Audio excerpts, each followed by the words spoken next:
une grande claque. J'ai fait des voyages agréables, passionnants ou encore divertissants, mais quand on pose le pied à La Réunion, eh bien on prend une claque.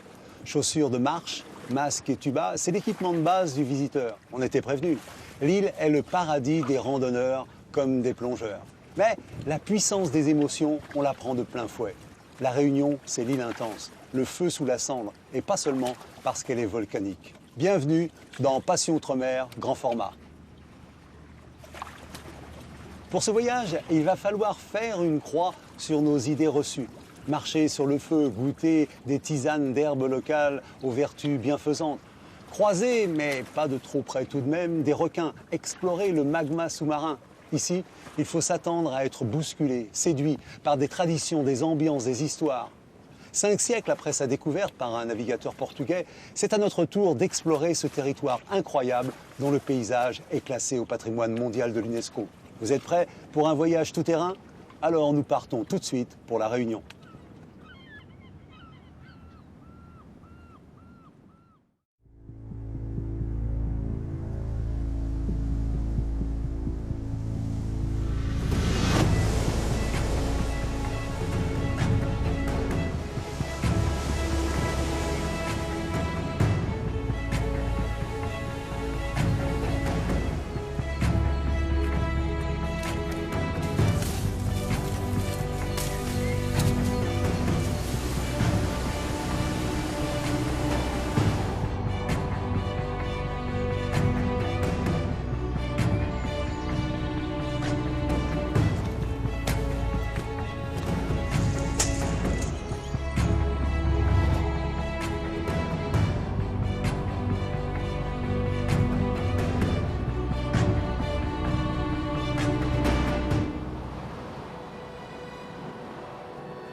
Le plus gros défi qu'on a à La Réunion, c'est arriver à sensibiliser le maximum de jeunes et en tout cas la population, à faire prendre conscience aux Réunionnais que leur patrimoine est important et qu'ils peuvent participer à leur préservation, à leur protection.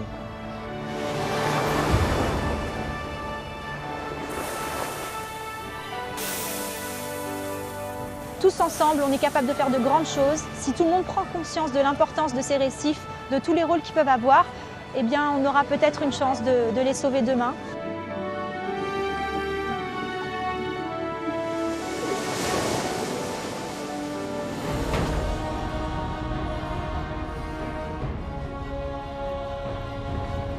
Il y a un volume énorme qui est sorti ici, plus de 140 millions de mètres cubes, c'est colossal. Il y a une grande partie qui s'est déversée en mer.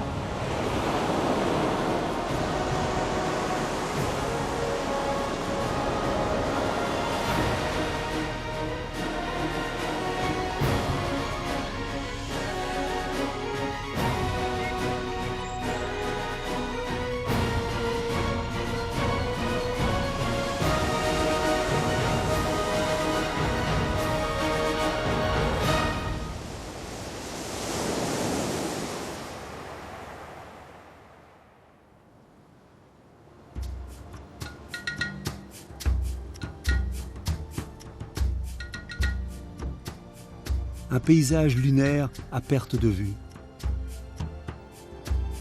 Un décor de fin du monde. Nous sommes sur l'île de La Réunion. Ici se succèdent des calderas, des cuvettes d'effondrement, de gigantesques édifices volcaniques.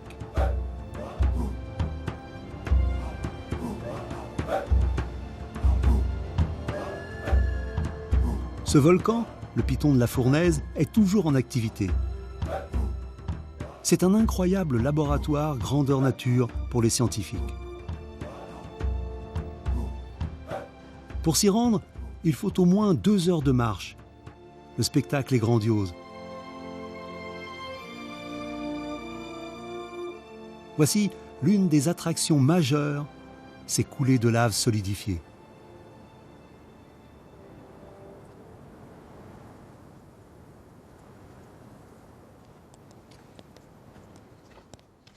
Régulièrement, Patrick Boisson, un ingénieur spécialiste des volcans, vient prendre le pouls des entrailles de la Terre. Une partie de la zone est interdite au public. Ce matin, Au programme, une mission d'observation du dernier cratère formé. Nous sommes actuellement dans le cratère Bory. Alors le cratère Bory, qui est tel qu'on l'a toujours connu, on va dire, pas d'éruption récente à l'intérieur du cratère Bory. Et on a sur notre droite donc le cratère Dolomieu qui était, il faut s'imaginer, à peu près à notre niveau. Et avec l'éruption d'avril 2007, on a eu donc un effondrement de 350 mètres de profondeur, comme un piston qui est descendu sur une hauteur totale de 350 mètres.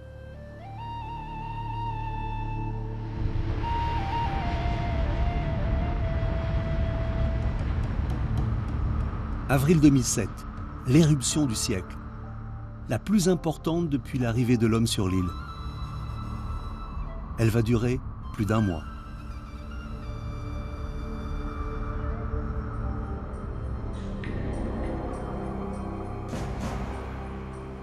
La profondeur du cratère dépasse la hauteur de la tour Eiffel.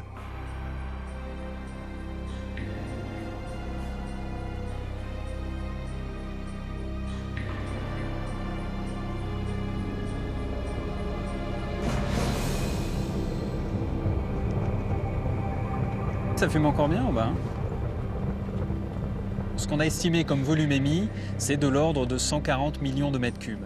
Alors qu'une éruption classique, traditionnelle, sera plutôt de l'ordre du million de mètres cubes.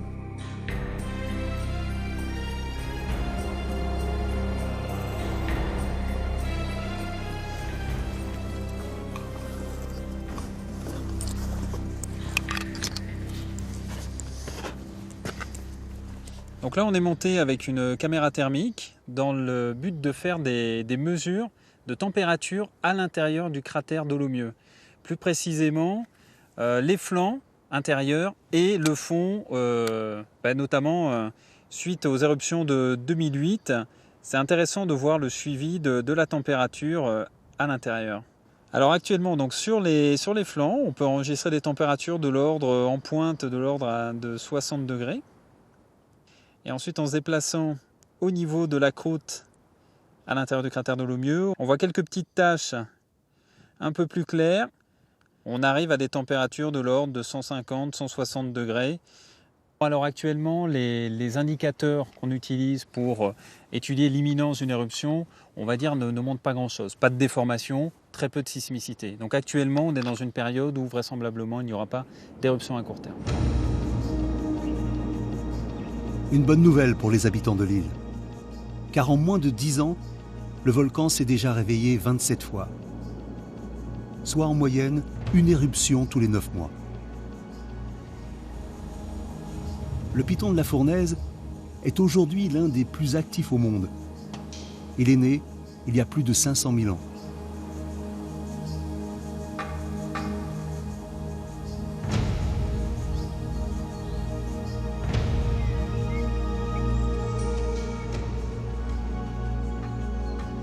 Alain Barrère connaît bien son histoire. Voilà des années que ce vulcanologue l'étudie. Il a aussi un œil sur l'autre grande formation géologique de l'île, qui a donné naissance à La Réunion, le Piton des Neiges. Un volcan aujourd'hui éteint. C'est le premier édifice volcanique de l'île. Il a surgi de l'océan Indien il y a à peu près 3 millions d'années et il est éteint depuis environ 10 000 ans. En fait, c'est un gigantesque volcan qui s'est formé à partir du plancher océanique à 4000 mètres de fond et sur une base de 240 km de diamètre. En fait, on a devant nous un gigantesque volcan basaltique de plus de 7000 mètres d'altitude.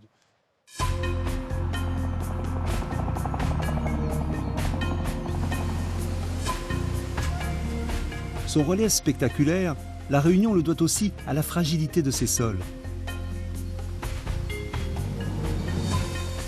Ces accidents géologiques ont façonné d'immenses enceintes naturelles aux parois abruptes.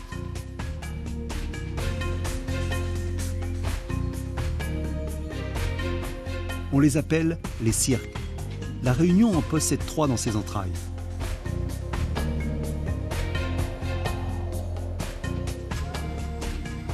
Le cirque de Mafate qu'on a sous nos pieds est une vaste dépression qui a été creusée par l'eau et puis par la gravité. On peut voir tout un tas de structures, des ravinements, des falaises abruptes.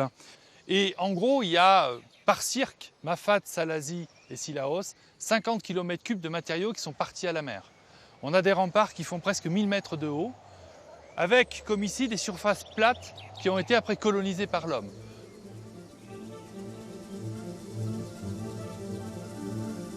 Les premiers habitants ne sont arrivés à La Réunion qu'au XVIIe siècle. Pour échapper à l'esclavage, certains d'entre eux sont venus s'installer dans les cirques pour y vivre quasiment en autarcie. Aujourd'hui, Mafate est toujours habité mais coupé du monde, car aucun réseau routier ne le relie au reste de l'île. Il faut compter 3 heures de marche pour rejoindre le cirque.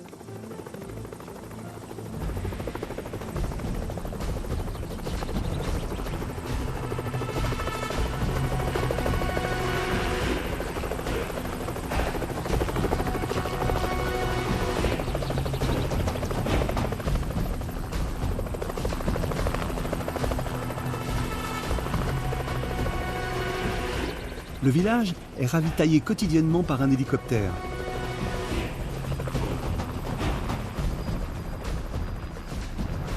Cette fois-ci, ce sont les repas de la cantine scolaire qui sont livrés par les airs.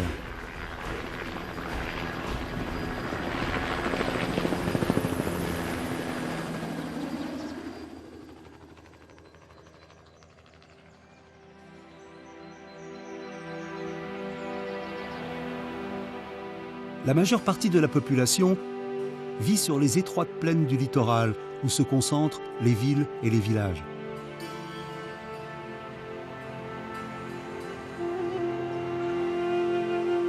Arrivés par bateau, les premiers hommes ont accosté sur l'île et ont commencé à écrire son histoire. Le cimetière marin est le témoin de ces épisodes romanesques qui ont marqué l'île. Il abrite les tombes des plus anciens habitants, comme les malheureux marins bretons naufragés, ou Olivier Levasseur, dit la Buse, l'un des plus célèbres pirates de l'océan Indien.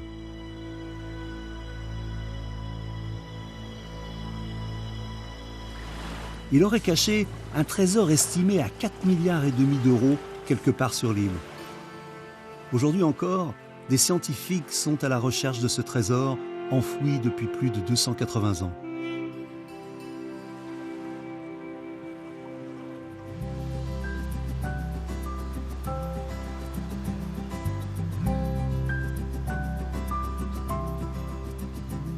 La forêt réunionnaise abrite une faune remarquable. Mais avec l'arrivée de l'homme et l'urbanisation de l'île, certaines espèces d'oiseaux se sont raréfiées. Heureusement, d'autres ont survécu et une grande diversité de volatiles se concentre encore dans les forêts de l'île. Parmi eux, le tec-tec, un oiseau endémique de la Réunion. En effet, il ne vit nulle part ailleurs. On le rencontre dans les hauts de l'île, entre 600 et 2800 mètres d'altitude. Les tec-tec, c'est la passion de l'ornithologue Marc Salamollard. Il observe leur comportement depuis de nombreuses années. Là aujourd'hui on va essayer de voir des tec-tec. C'est le tarier de la Réunion. En fait on est un petit peu en altitude déjà parce que c'est un oiseau qui vit quand même dans les forêts indigènes. Normalement c'est un oiseau quand même qu'on voit facilement. Donc on va essayer de parcourir le sentier pour en voir.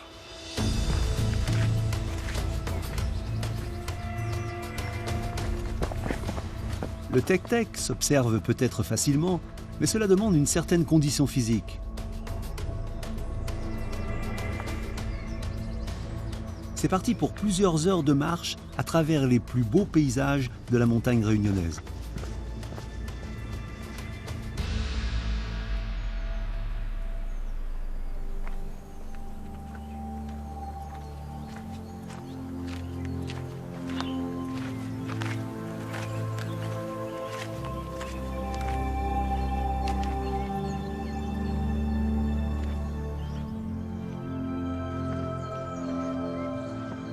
On commence à découvrir Mafate. Une vue sur la rivière des Galets. Les cirques offrent ici un panorama spectaculaire.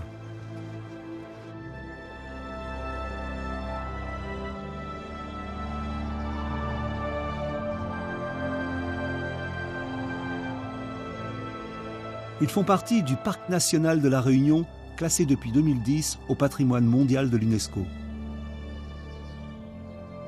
Ce parc immense représente 42% de la superficie de l'île.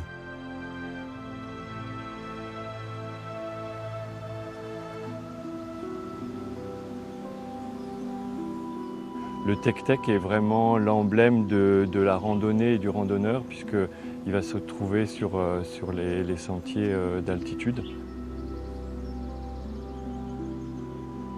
Je cherche un tek-tek et surtout un mâle. C'est plus facile de trouver les mâles parce qu'ils se tiennent perchés sur une branche. Là j'en entends, donc je pense qu'on va bientôt en voir. Le mâle tek-tek il se perche tout en haut d'un arbre sur une brindille bien dégagée. Et puis c'est là qu'il va chanter, donc pousser son petit cri. Bon, mais le chant chez les oiseaux, c'est pour marquer son territoire. Hein. Ce jour-là, le tek-tek se fait discret. Il faut continuer à marcher et tendre l'oreille. Et un peu plus loin, la récompense. Donc là, il y en a un qui chante.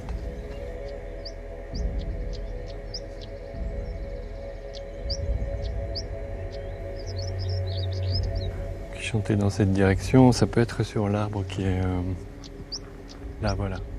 Juste devant nous, juste là. Son appel formé de notes courtes lui a valu son nom local de tek-tek. Un oiseau rare, donc protégé. Il est interdit de le capturer ou de le chasser. Mais de nouveaux prédateurs sont apparus ces dernières années. Il y a certaines espèces endémiques qui sont menacées notamment par les rats et les chats. Donc c'était des prédateurs qui n'existaient pas sur l'île auparavant. Il n'y avait pas de mammifères terrestres. Et puis toutes les espèces ici ont évolué en absence de prédateurs, donc elles ont perdu des défenses pour éviter les prédateurs. Par exemple, le tek-tek, lui, il a l'habitude de faire son nid au sol ou très près du sol. Donc il est vraiment très vulnérable à la prédation par les rats ou les chats. C'est surtout pendant la période de reproduction de septembre à janvier que les mammifères et le piétinement des randonneurs représentent un danger pour la survie des œufs des tek-tek.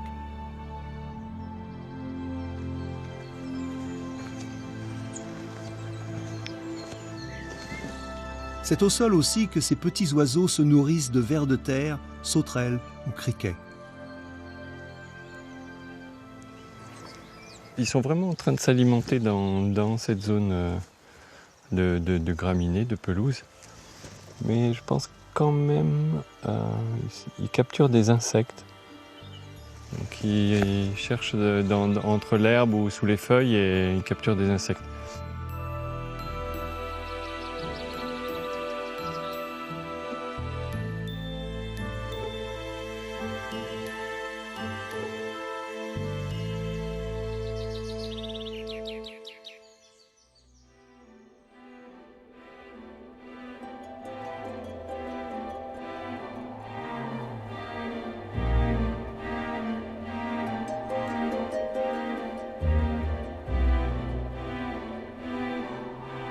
Les conditions climatiques sont rigoureuses sur les sommets de l'île, mais plus bas, vers 1500 mètres d'altitude, un tout autre spectacle s'offre aux visiteurs.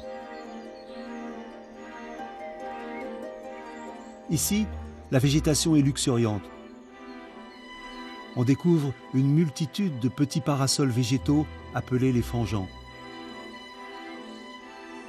Cet étrange palmier est en réalité une fougère arborescente. Une fougère qui n'a plus de secret pour Marie Lacoste. Elle travaille au Conservatoire botanique de La Réunion.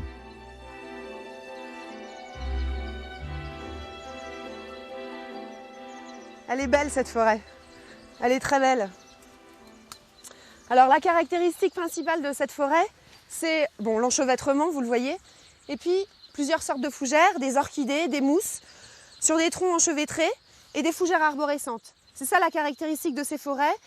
Parce qu'elles peuvent s'affranchir des problèmes de l'eau. Il y a de l'eau tous les jours ici. En général, le matin est ensoleillé, puis les nuages s'accumulent sur les pentes et crèvent pour donner de la pluie.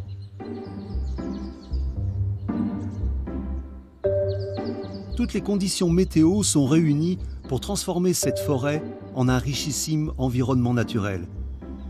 Ici se concentrent des écosystèmes forestiers tropicaux étonnants. Sur ce tronc-là, qui va faire 1 mètre de long maximum, on a beaucoup d'espèces de fougères différentes. Là, il y a une espèce, là, il y en a une autre, avec des poils, une autre sans les poils. Celle-ci, elle est beaucoup plus dense, très découpée aussi, mais beaucoup plus dense. C'est très très riche, et pour ce qui est des ligneux, sur 500 mètres carrés, on recense 50 ligneux. À titre de comparaison, en Haute-Normandie, une haie très charmée, elle va présenter 3 à 4 espèces de ligneux différents.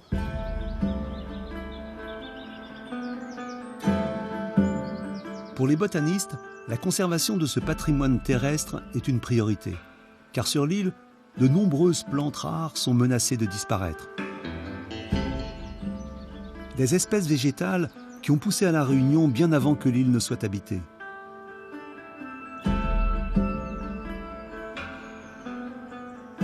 Depuis, de nouvelles plantes ont été introduites. Problème, elles se sont trop bien acclimatées au point d'en devenir envahissantes et de menacer des espèces endémiques présentes depuis des siècles sur l'île. Ça, c'est un fuchsia de Bolivie. C'est une plante ornementale envahissante qui s'est échappée des jardins. Et donc là, ce qui est marrant à voir sur cette fleur, c'est que la corolle est perforée par le bec du oiseau vert, qui est endémique, qui a trouvé le moyen de les prélever le nectar dans cette fleur qu'il ne connaissait pas au départ, puisqu'elle est là depuis moins longtemps que lui. Et donc pour lui, c'est une source de nourriture. Donc voilà, il y a une interaction qui s'est faite entre un oiseau endémique et une fleur introduite. Si cette plante est désormais prisée par certains oiseaux, l'inconvénient, c'est qu'elle se développe de manière totalement anarchique. Un véritable fléau sur l'île appelé la peste végétale.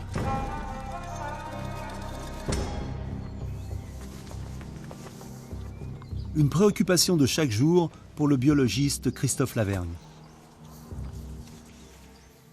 Les espèces sont arrivées avec un rythme très lent. Il faut savoir qu'un genre de plante s'installait tous les 5000 à 6000 ans. À côté de ça, l'homme qui est arrivé ici il y a 350 ans a amené tout un tas d'espèces avec lui. Et on a accéléré ce rythme d'introduction de 50 000 à 60 000 fois. Donc ce qui est énorme par rapport au rythme naturel d'introduction.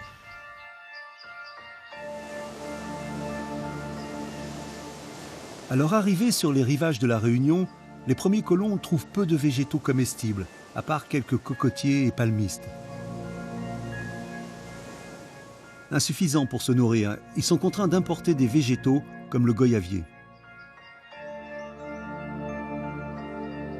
Problème, ces espèces importées se sont échappées des enclos et des jardins pour proliférer dans la nature.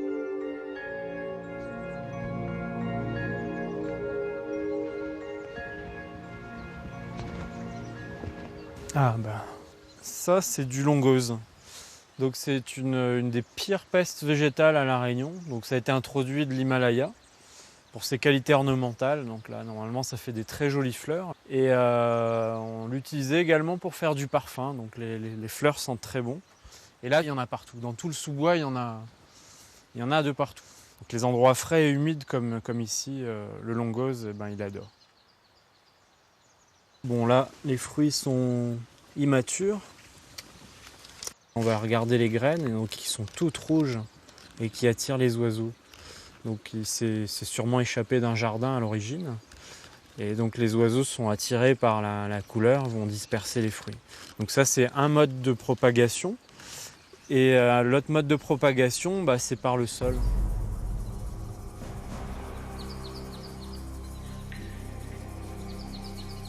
Ça, c'est le rhizome du longose. C'est énorme. Donc, le rhizome, c'est une tige souterraine. Et là, il se multiplie végétativement. Donc, physiquement, ça exclut vraiment toute régénération de la forêt. Et là, le moindre petit fragment de rhizome repart. Donc, ça, c'est de la multiplication végétative. Les stratégies d'implantation de ces espèces dites envahissantes sont bien supérieures à celles des espèces endémiques. Dès qu'un espace se libère, il est instantanément colonisé par la peste végétale. La structure et l'équilibre des écosystèmes s'en trouvent profondément modifiés. Ce phénomène conduit peu à peu à l'uniformisation des paysages et à une banalisation des milieux, aussi bien à La Réunion que sur toute la ceinture tropicale de la planète. Face à une telle prolifération, l'éradication manuelle est devenue quasiment impossible. Pour contrer la progression des espèces envahissantes, les spécialistes doivent trouver d'autres stratégies. Une expérience est actuellement menée sur une espèce, la vigne marronne. Raisin marron, ça pique. Alors le raisin marron, c'est la peste végétale la plus envahissante à La Réunion, ça c'est sûr. Et donc là, on vient d'introduire un insecte, la larve d'un insecte qui vient d'Asie du Sud-Est, le pays d'origine du raisin marron, pour donc essayer de la contrôler biologiquement. Et donc là, les effets sont récents et sont spectaculaires. Vraiment, ça va très très vite. Toutes les feuilles sont complètement mangées.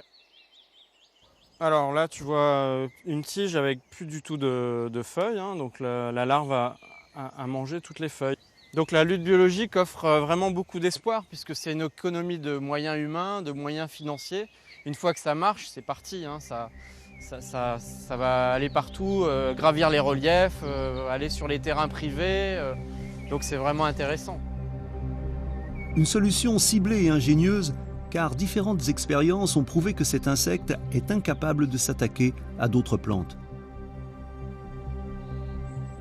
Aujourd'hui, toute introduction non contrôlée de boutures ou de graines est strictement interdite sur l'île avant que l'irréparable ne se produise. Alors ici, voici l'herbe de la pampa. Donc à La Réunion, elle est cultivée.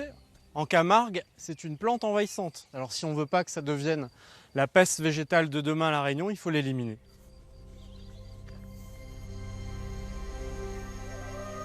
En éradiquant la peste végétale, les plantes endémiques auront plus de chances de survivre dans leur habitat originel et pourront ainsi être préservées.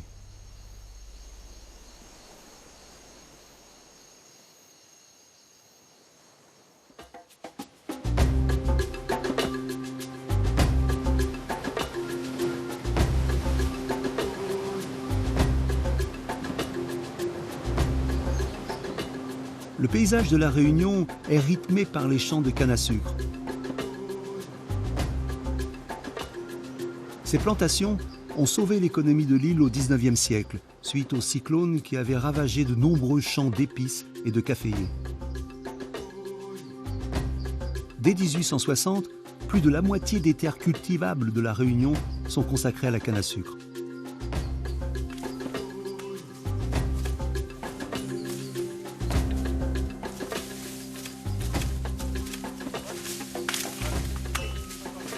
Après la floraison des cannes reconnaissables à leur plumet chatoyant, arrive la saison de la coupe. Il n'y a plus de temps à perdre car les cannes sont mûres. La campagne a commencé depuis en juillet et là on est déjà en octobre, on est à 50 poissons, je dirais. Et là il faut couper. Là c'est là que la sucre de la canne. Ces 2 mois-là, il faut vraiment couper pour finir la campagne début décembre. Pour Charles le Veneur, la canne à sucre, c'est toute sa vie. Dans sa famille, on est cultivateur de père en fils depuis plusieurs générations. Mon père faisait ça et moi quand j'ai sorti à l'école, même quand je partais à l'école, des fois j'étais avec lui. Et après j'ai pris comme ça. Et c'est pas le plus mal non plus. Il aime bien faire ça aussi d'ailleurs. Et d'ailleurs là, mon fils c'est pareil, moi j'ai ramené mon fils dans le champ là. Si le matin il arrive à disparaître, c'est lui qui prend la relève. Ici, entre producteurs de canne à sucre, l'entraide est encore très pratiquée. En haute saison, un ami de longue date aide Charles à couper ses cannes. Ce joli garçon-là, ça fait je dirais une vingtaine d'années qu'on y travaille ensemble. C'est-à-dire lui, il coupe mes cannes. Et comme moi, on a le tracteur pour ramener les cannes à l'usine, il ramène la sienne. Donc on lui fait l'entraide, lui et moi. Alors.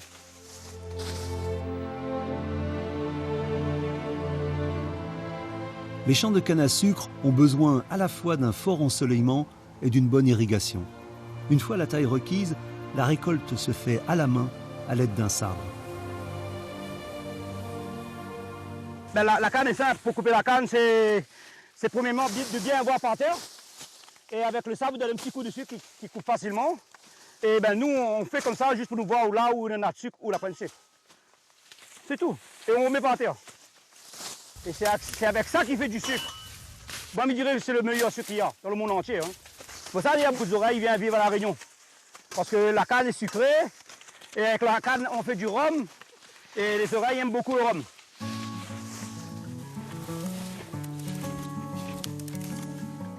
La canne à sucre fait vivre plus de 15 000 familles à La Réunion. Un hectare produit en moyenne 8 tonnes de sucre. Comme beaucoup de cultivateurs sur l'île, Charles privilégie la coupe traditionnelle. Il perpétue la tradition et avec cette méthode, il a moins de pertes.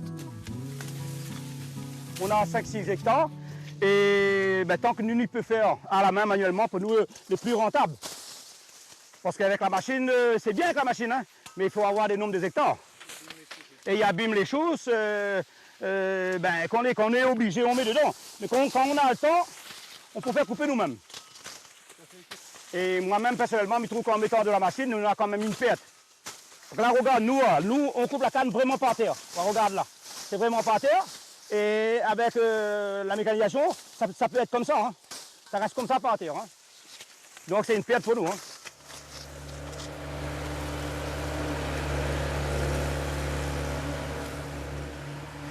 Seule concession à la modernité, ce tracteur.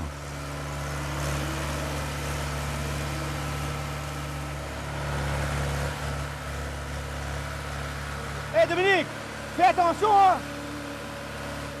Pas d'en haut, il tombe par terre aussi. Hein.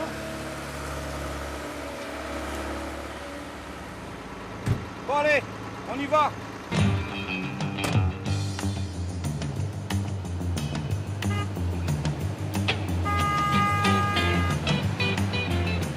À La Réunion, ces semi-remorques sont appelées des cachalots.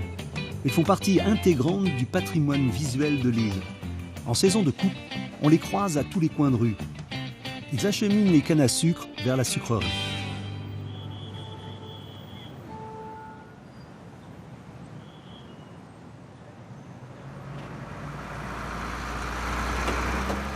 Connaissant le poids de son camion à vide, Charles peut estimer la quantité de canne rapportée dans sa benne. Là, le brut, il est à 16 tonnes 980. Près de 17 tonnes. C'est une bonne récolte aujourd'hui. Mais avant de se faire payer, une drôle de machine va extraire des tiges pour examiner leur teneur en sucre. Une étape cruciale, car plus l'échantillon est sucré, plus c'est rentable pour le cultivateur.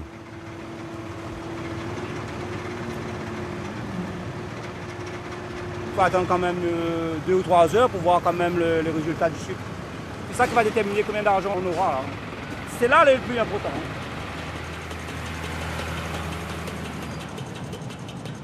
Ce jour-là, Charles va repartir heureux, car ses cannes ont une bonne teneur en sucre. La production de canne à sucre de La Réunion est principalement écoulée en métropole. Elle constitue les 3/4 des exportations de l'île. Pour répondre à cette demande, les 2 usines de canne à sucre implantées à La Réunion tournent à plein régime tous les jours et sans interruption.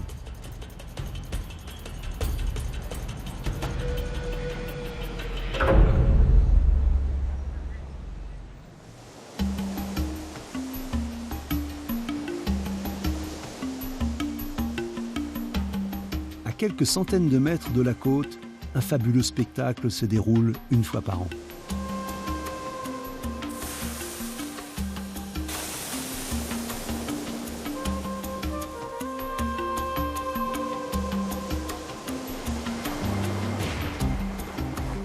La danse des baleines à bosse. En juillet, elles remontent de l'Antarctique pour mettre bas dans les eaux tièdes des tropiques.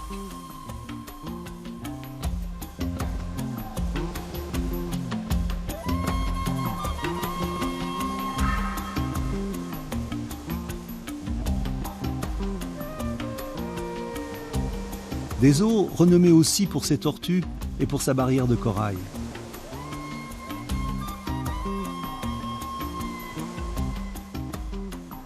Certes, Son lagon n'est pas très étendu, mais les 25 km qui bordent la côte ouest de l'île sont particulièrement somptueux.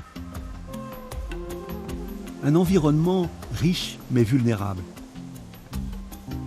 Il fait partie des 10 principales zones d'une grande richesse de biodiversité menacée par l'activité humaine dans le monde.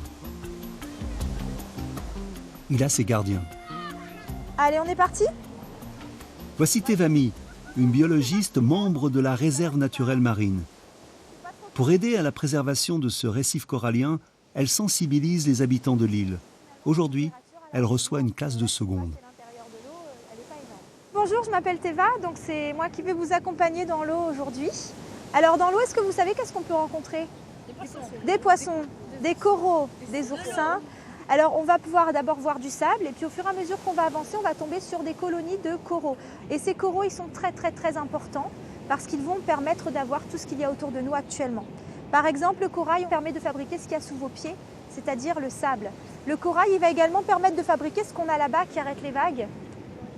La barrière de corail, voilà. Donc cette barrière de corail, elle va arrêter les vagues, elle va arrêter les gros animaux. Et puis aussi, elle permet d'avoir une zone qui va permettre la venue, notre venue, c'est-à-dire le passage des touristes, des Réunionnais, pour pouvoir découvrir le milieu marin parce que c'est abrité, c'est protégé. Les élèves vont maintenant nager dans un sentier sous-marin élaboré par l'équipe de Tevami.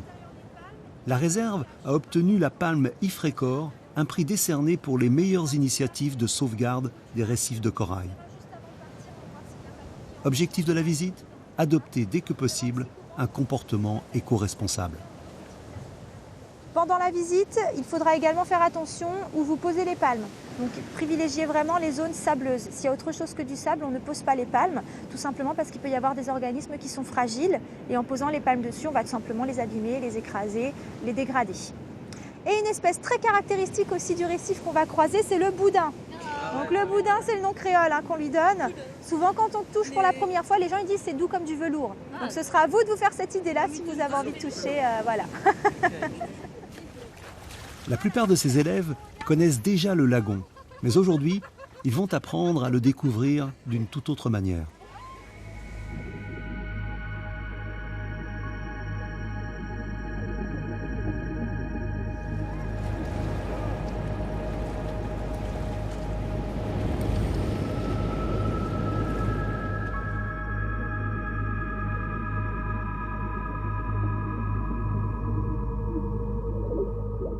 Sous l'eau turquoise, une sublime chaîne de récifs coralliens. Baignés par les eaux chaudes entre 22 et 30 degrés, les coraux ne vivent que dans les eaux peu profondes et ensoleillées. Organismes vivants très fragiles, ils se reproduisent une fois par an en une seule nuit, après la lune de printemps sur l'ensemble du récif. Après la fécondation, les œufs rejoignent la nouvelle colonie de coraux qui pousse en moyenne d'1 centimètre par an. Ces coraux forment de véritables abris pour plus de 4000 poissons tropicaux.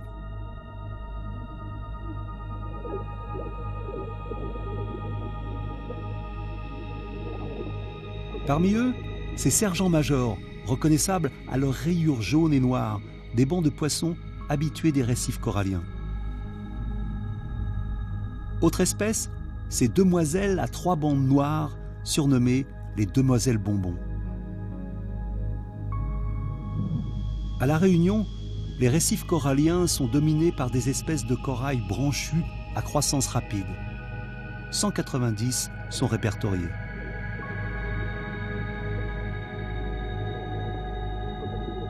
Le corail et ses habitants. Voici la murène, seule mais impressionnante.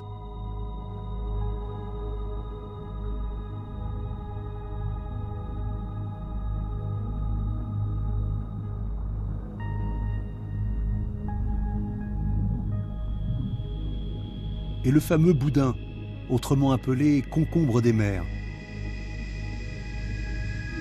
En forme de serpent plus ou moins mou, il se déplace lentement grâce à ses ventouses.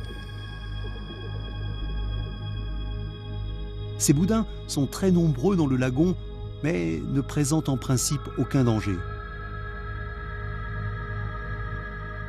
Ce drôle d'animal marin a en fait une fonction très utile. Il ingère les rejets organiques et participe ainsi au nettoyage des océans.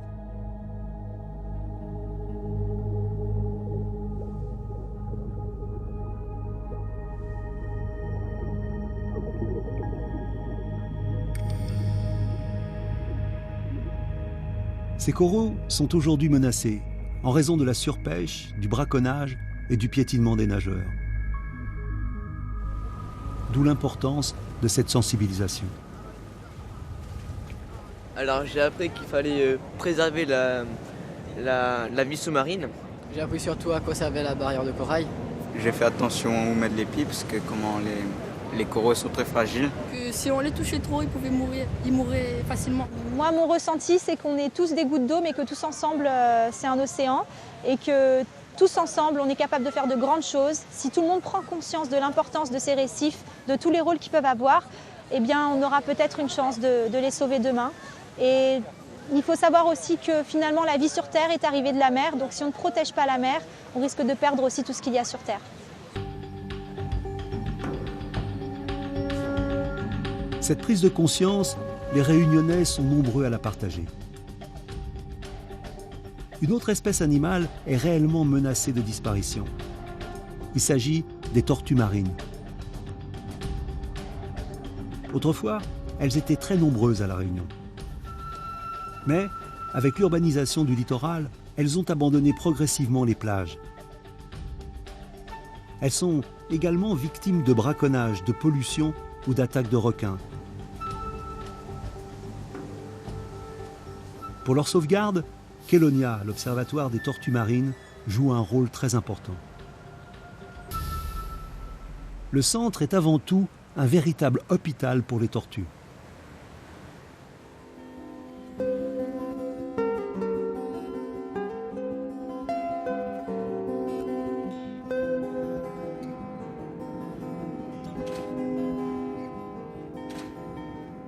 Ici, elles bénéficient de tous les soins et de toutes les attentions afin de pouvoir repartir vivre dans leur milieu naturel.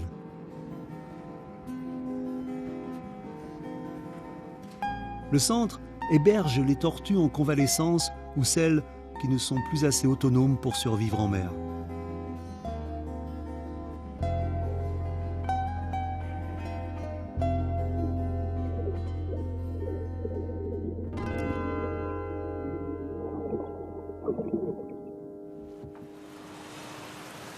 Ici, chaque tortue a son petit nom et son histoire. Celle-ci s'appelle Tatou. Elle a avalé un hameçon de 9 cm. Grâce à une intervention chirurgicale rarement pratiquée sur les tortues, elle a pu être sauvée. Ouais, non, je pense que ça file comme ça. Là, je commence à voir la courbure.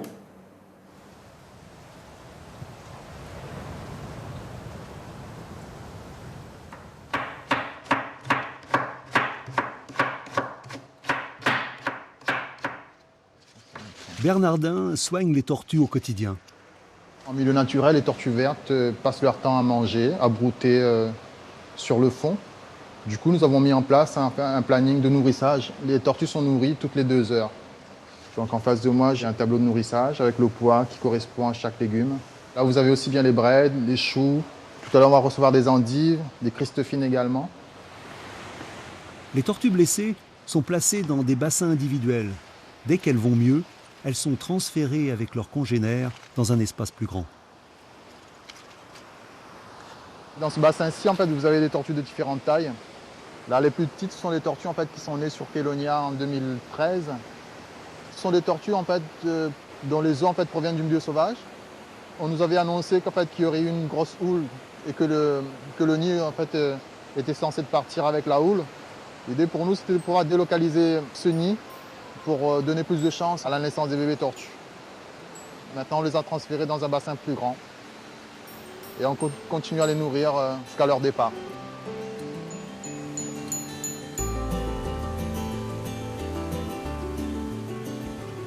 Celle-ci s'appelle Kirikou. Elle a été retrouvée avec la mâchoire avant enchevêtrée dans un fil de pêche. Victime également de pollution, elle nageait au milieu de déchets plastiques emmêlés dans les algues. On a dû la mettre sous antibio par rapport à la profondeur de ses lésions également. Donc l'idée pour moi, c'est de pouvoir désinfecter cette nageoire et mettre un peu de crème cicatrisante pour pouvoir activer justement la cicatrisation.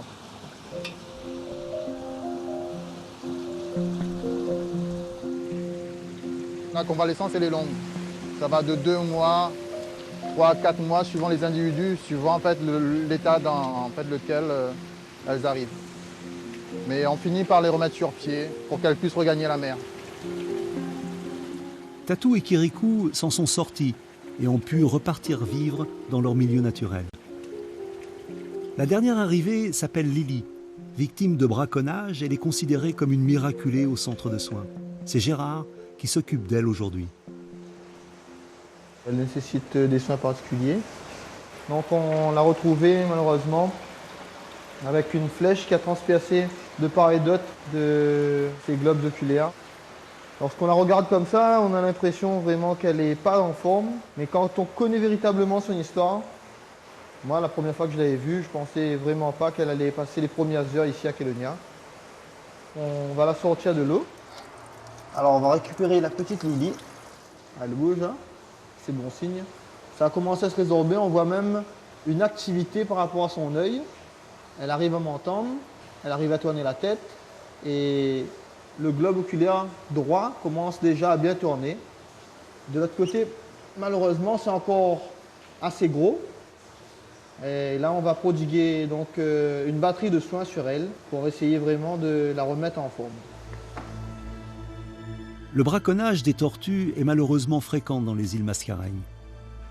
Bien que leur commercialisation soit interdite, elles sont prisées pour leur viande et pour leurs écailles, avec lesquelles sont confectionnés des bracelets et des colliers.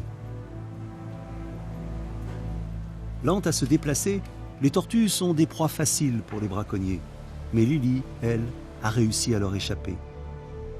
Elle bénéficie au centre des dernières technologies de pointe, comme ici avec la chromathérapie, où la couleur rouge, connue pour ses vertus cicatrisantes, va faire des miracles. Chez les tortues, ou même chez les humains, ce qu'on vise à faire, c'est d'accélérer le processus de cicatrisation des plaies. Donc c'est pour ça que sur Lily, on va prodiguer ces soins pour accélérer le rétablissement de la peau des tortues. Pour l'instant, même si tout n'est pas gagné, ça s'avance vraiment déjà progressivement dans le bon sens. Le fait de voir que ça tourne à l'intérieur de l'œil, ça laisse présager de bonnes choses pour elle. Lily n'est pas encore sortie d'affaire. Elle aura probablement besoin de plusieurs semaines pour se rétablir, comme Ophélie. Alors, Ophélie, ça fait déjà un moment qu'elle est là. C'est aussi, comme Lily, une tortue imbriquée. Et comme vous pouvez voir, il lui manque une nageoire. Elle a été attaquée par un requin qui a mangé sa patte. En même temps, elle a mordu un hameçon. Et en fait, elle a plusieurs problèmes. Elle a aussi un problème pulmonaire qui fait que lorsqu'elle est dans l'eau, elle va avoir un problème de flottaison. Grâce à ce centre, les soigneurs assurent la sauvegarde des tortues marines dont la survie est menacée partout dans le monde.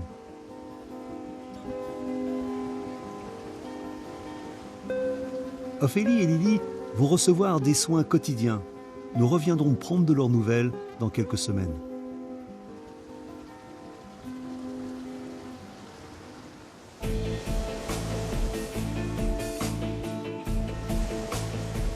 À l'île de la Réunion, les requins sont particulièrement présents depuis quelques années. 10 attaques de requins et 5 morts en 3 ans. Du jamais vu auparavant. Depuis 2011, l'île fait face à ce grave problème qui affecte le tourisme et la pratique des sports nautiques. Ils sont interdits, sauf dans quelques zones surveillées.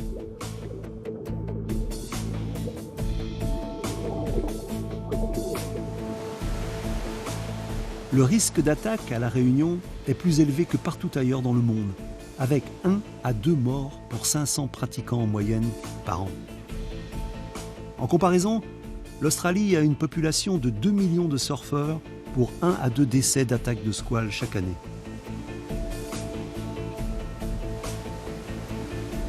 À La Réunion, le surf fait pourtant partie du patrimoine culturel et sportif de l'île.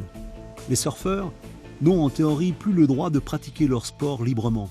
Pour le signaler, ces panneaux ont été mis en place.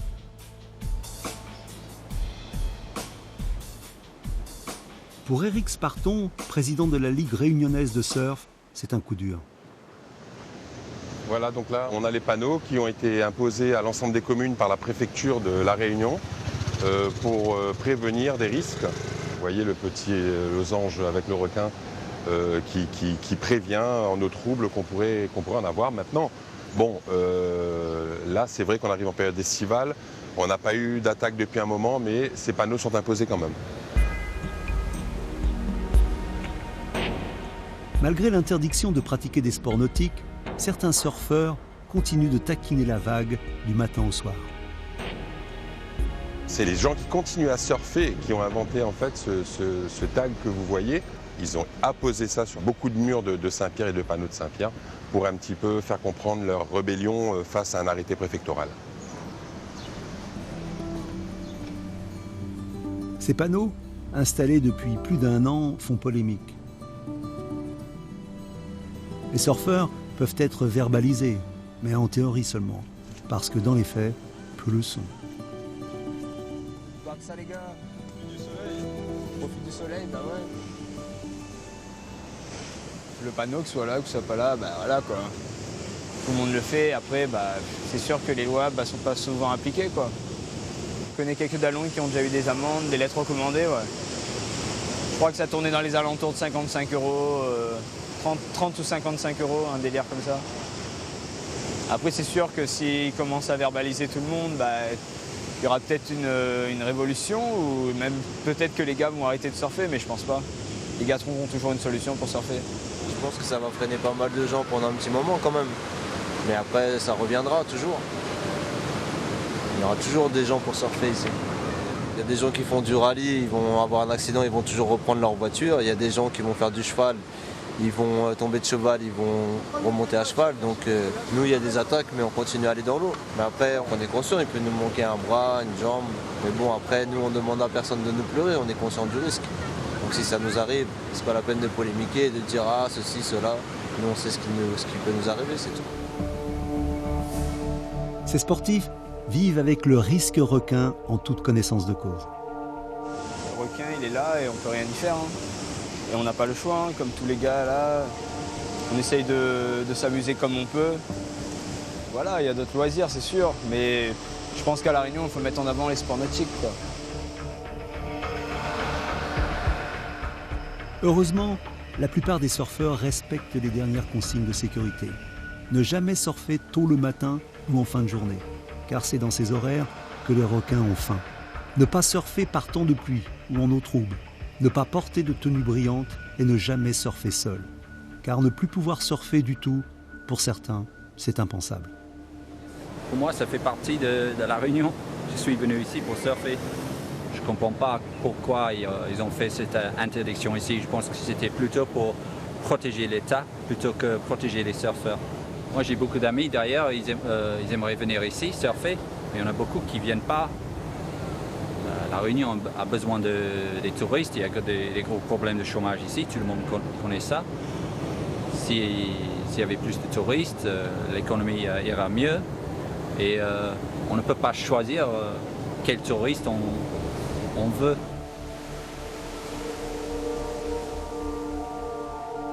Quatre écoles de surf seulement sur 16 sont encore ouvertes à La Réunion. Les 12 autres ont fermé. De quoi être nostalgique des années où les Réunionnais s'adonnaient aux joies des loisirs nautiques en toute quiétude. Les plus téméraires n'ont pas l'intention d'abandonner leur sport favori. Vous savez, je les comprends puisque je suis moi-même surfeur, je les connais tous ces gens dans l'eau. Donc maintenant, on sait que le danger est là, on prend un risque, donc chacun assumera ses responsabilités. Maintenant, c'est un sport à part entière et on a le droit de pratiquer ce sport. Donc maintenant, mettons les moyens en œuvre pour qu'on puisse le pratiquer de façon sécurisée en tout cas. De son côté, le gouvernement a annoncé des mesures renforcées contre le risque requin face à toutes ces attaques mortelles. Après l'installation de filets anti-requins, se pose la question de réguler la population des gros squales. Au nom de la survie des océans, la présence des requins est indispensable pour conserver l'équilibre général du milieu, mais la régulation des gros spécimens trop dangereux est envisagée. Une autre mesure phare a été étudiée, le plan Vigie-Requin. Nous, on a travaillé pendant plus d'1 an et demi avec un concept qui s'appelle Vigie-Requin, qui est en fait de la présence de l'homme dans la colonne d'eau, tout simplement. C'est un protocole de gens qui surveillent, donc avec un croisement de distance entre chaque personne, et puis des descentes et des montées en apnée. Voilà, donc à partir de là, on arrive à avoir un effet répulsif par rapport aux requins. Aujourd'hui, on a Vigie-Requin renforcé, où on a couplé la présence de l'homme avec des caméras et un logiciel de détection très simple, écologique. On arrive à pallier les deux, ça veut dire la partie sécurisation et l'écologie. Le plan Vigie-Requin s'appuie sur le fait qu'en principe, le squale a peur de l'homme et qu'il le fuit quand il le voit.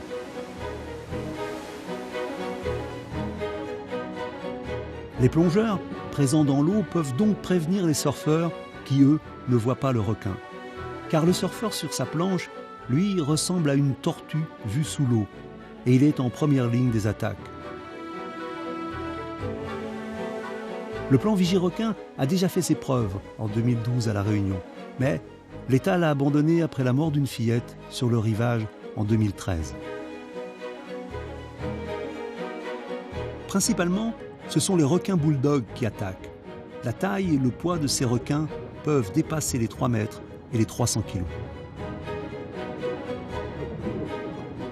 Les hypothèses sur la présence croissante des requins autour de l'île depuis 25 ans sont multiples. Les carcasses de poissons flottants dans le port de Saint-Gilles sont montrées du doigt. La réserve marine créée en 2007, véritable garde-manger pour ces poissons prédateurs, fait aussi polémique. Ou encore la raréfaction des poissons au large des côtes qui les pousserait à chercher de nouvelles proies. Les mesures sur les risques requins sont étudiées par l'IRD, l'Institut régional pour le développement. Elles ne pourront voir le jour qu'après un long travail de recherche sur le comportement des squales. Ils sont observés de près par l'équipe de Marc Soria, chef de la mission d'études des requins à La Réunion. Ok Antonin, c'est bon, danger, vous récupérez la station et vous nous la remontez et ensuite on la décharge. On verra un peu s'il y a eu des présences de requins bulldog ou tigres marquées à cet endroit-là. Ok, et donc on vous attend là.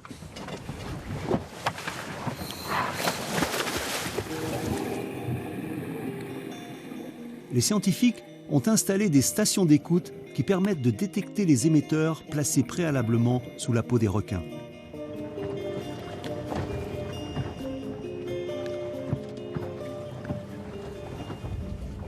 Dès qu'un requin va rentrer dans la zone de détection du récepteur, les émissions qui sont envoyées par la marque acoustique qui est à l'intérieur du requin, qui est une émission à peu près toutes les minutes, est récupérée et reçue par le récepteur qui l'enregistre dans sa mémoire et qui la stocke.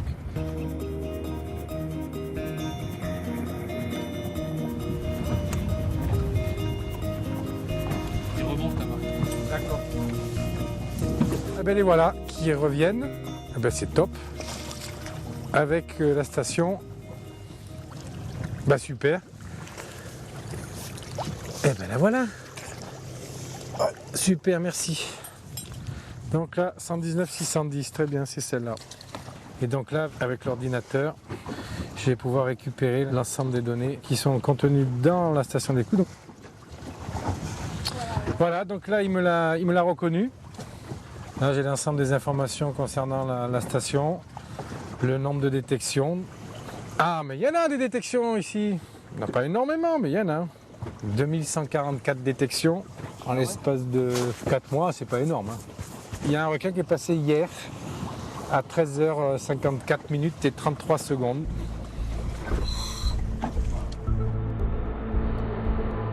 Ces 2144 détections correspondent au nombre de passages effectués par plusieurs requins. Une dizaine de squales sont venus visiter cette zone. Ces nouvelles informations sont très importantes. Elles vont pouvoir donner précisément les circuits empruntés par les requins et leurs habitudes d'une année sur l'autre.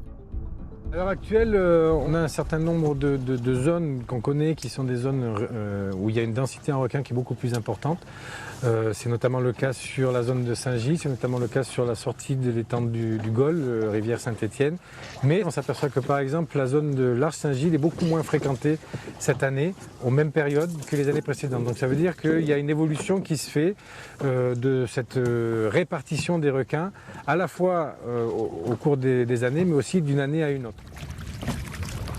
Bon ben ok, c'est bon. Donc on a récupéré l'ensemble des données. La station est en mode de réception, donc c'est bon, tu peux la remettre à l'eau. Ok, à tout de suite. Une fois les données récupérées, la station d'écoute est remise à l'eau pour un prochain relevé. Où circulent les requins et à quelle fréquence?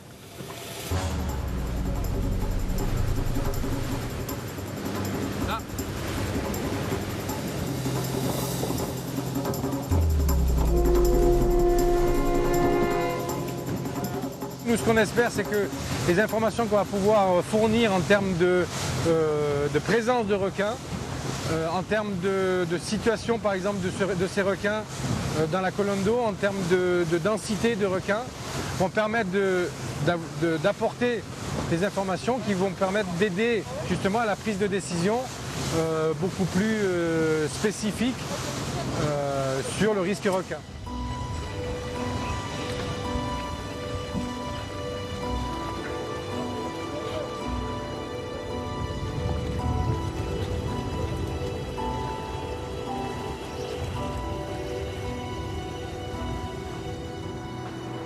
Le lendemain, l'intégralité des informations récoltées sur la station d'écoute est transposée sur l'ordinateur. Les recherches sur le comportement des squales vont s'affiner encore un peu plus. Oui. Ah, salut Antonin. Salut. Ça va?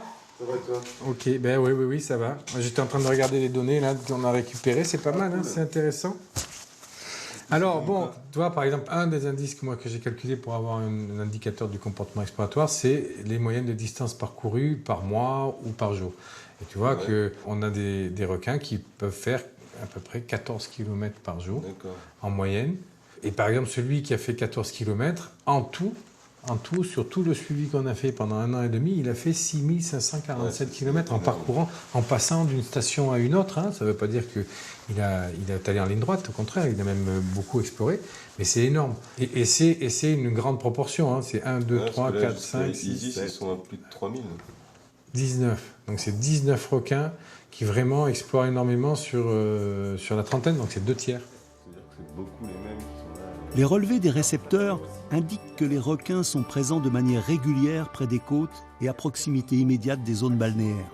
Ils se déplacent loin, mais reviennent toujours vers l'île. Ces données sont cruciales pour prendre les bonnes décisions.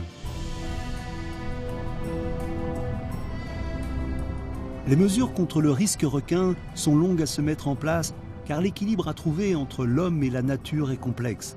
Il met en jeu des vies humaines et une richesse écologique fragile. En connaissant mieux le parcours des squales, de nouveaux dispositifs pourront voir le jour et permettront aux surfeurs de vivre pleinement leur passion en redonnant à La Réunion son identité d'île idéale pour pratiquer le surf.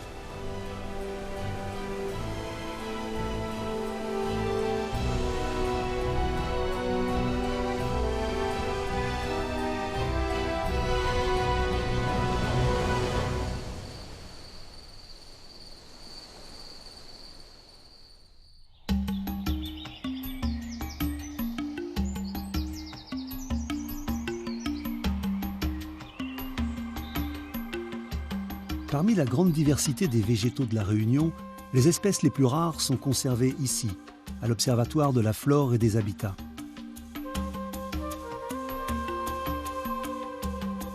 Beaucoup de ces plantes sont endémiques.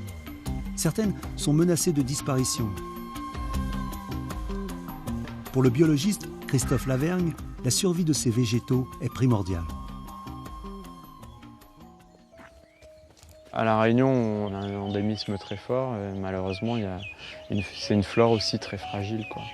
Et on a plus de 230 espèces qui sont menacées de disparaître à court, voire moyen terme.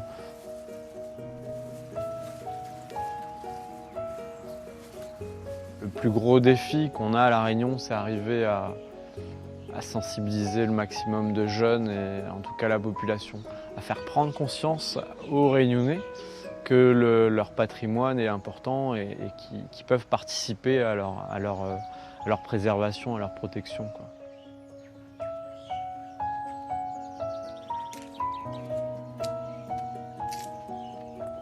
Parmi les arbres les plus menacés de disparition, le bois de senteur blanc figure en tête de liste. C'est la plante la plus rare de la Réunion. C'est une plante de la famille des hibiscus. À l'état naturel, il en reste 4 individus. Son habitat naturel, on va dire ça, son milieu naturel, lui également a disparu. Et il devait exister entre 0 et 300 mètres d'altitude sur la côte ouest. Et on sait que ces endroits-là, à La Réunion, maintenant, sont complètement urbanisés. Donc nous, notre travail de conservation, on essaie de renforcer le pool génétique de l'espèce, donc faire en sorte que les derniers pieds sauvages, on ne se pose plus de questions, on les croise entre eux, pour augmenter on va dire, la vigueur génétique de la plante. Non seulement le bois de senteur blanc est unique, mais des mythes et des légendes lui ont attribué des pouvoirs surnaturels. Si cette plante venait à disparaître, les croyances réunionnaises qui l'entourent s'évanouiraient avec elle. Il y a toute une sphère médico-magique autour de cette espèce-là. Parce que les gens qui la connaissaient à l'état naturel se rendaient au pied de cette plante-là et lui faisaient des dons. Donc demandaient des faveurs, des guérisons. Et donc laissaient soit des petits verres de rhum ou des pièces d'argent. Et donc on l'appelle également bois chanteur, puisque disait que cette plante-là aussi chantait. Donc elle chantait à midi ou à minuit. Donc il y a vraiment beaucoup d'histoires autour de cette plante-là.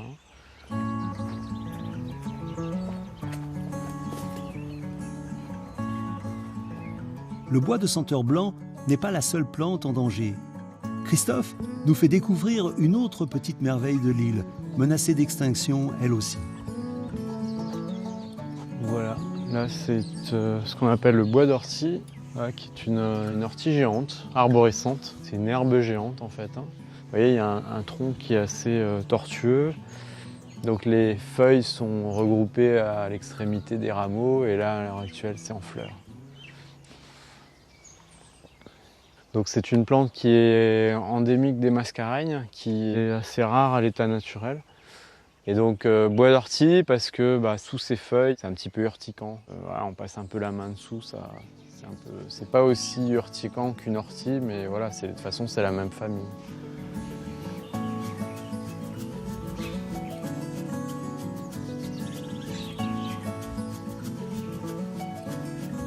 Alors la petite histoire sur cette espèce-là, c'est que c'est la seule plante nourricière d'un papillon qui est aussi très très rare et qui a peut-être d'ailleurs disparu à l'heure actuelle. Le dernier individu observé, ça serait dans les années 2000, début 2000. Depuis, on ne l'a pas revu.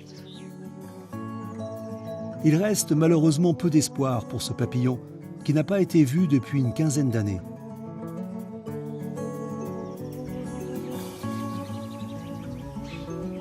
Le parc abrite une belle collection de palmiers, eux aussi menacés.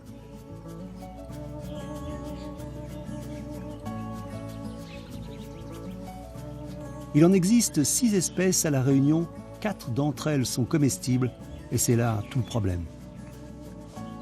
Voilà, donc ça c'est le palmiste rouge. Le palmiste rouge parce que quand il est jeune, en fait, il y a des couleurs rouges sur les feuilles. Et les palmiers se sont aussi raréfiés de La Réunion parce que ils étaient consommés, donc ils ont été coupés largement. Il y a des localités comme par exemple la plaine des palmistes à La Réunion, et on trouve quasiment plus de palmistes. Ce qui est consommé, c'est la partie terminale, donc c'est le cœur, ce qu'on appelle le cœur du palmier. En créole, le chou de palmiste. En fait, le fait de couper le chou du palmiste, il est mort, il ne repousse plus, donc il faut en replanter un. Et il faut attendre 10 ans pour avoir un chou de palmiste. Le palmiste rouge pourrait disparaître car il pousse lentement et il est braconné en grand nombre. Plus de 40 000 pieds sont sauvagement coupés en moyenne chaque année. Avec ces choux réputés pour être très savoureux, les Réunionnais cuisinent un plat au nom évocateur, la salade du millionnaire.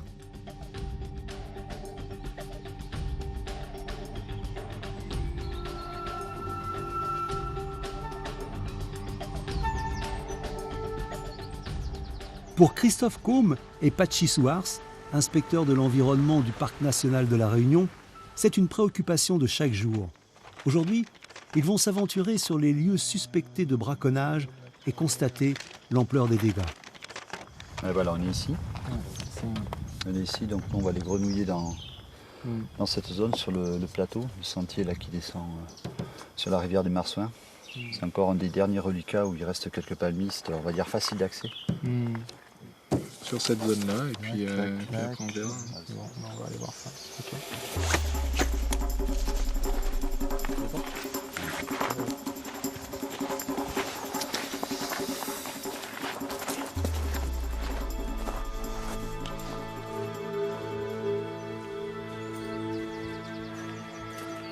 Les deux inspecteurs s'enfoncent dans la forêt. Ils ont prévu de consacrer plusieurs heures à leur recherche, car le palmiste est de plus en plus difficile à trouver.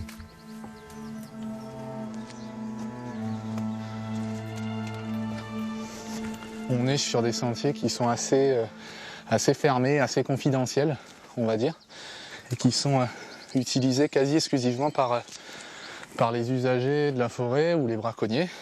Et donc nous, on s'attache justement à les connaître, parce que c'est en connaissant bien notre territoire que justement on pourra mieux en appréhender les enjeux.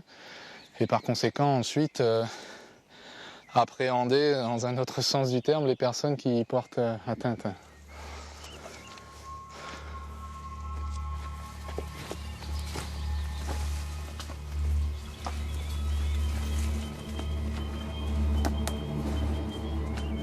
Après 1 heure de marche, le palmiste rouge est en vue. Il y en a pas mal là quand même. 1, 2, 3, 4, 5, 6, 7, 8, 9, 10, 11. Les deux inspecteurs se retrouvent face à une douzaine de jeunes palmistes. Une belle trouvaille. Juste devant nous, on voit qu'il y a pas mal de jeunes individus, donc c'est plutôt bon signe pour la forêt. Ça veut dire qu'il y a eu de la régénération et qu'on ose espérer que ces palmistes-là vont aller au bout de leur croissance et devenir adultes et fructifier. Mais voilà, qui dit zone à palmistes comme celle-là, dit également potentiellement prélèvement. Donc on va essayer de s'aventurer un petit peu là derrière, voir s'il y a eu du prélèvement ou pas. Tu le donnes quel âge celui-là? Celui-là, s'il a 4-5 ans, 5 ans, allez. Grand maximum. Ouais, 5 ans, grand maximum. Grand maximum. Ouais. Bon, bah écoute, en espérant qu'on en trouve d'autres. Ouais. Pas coupé.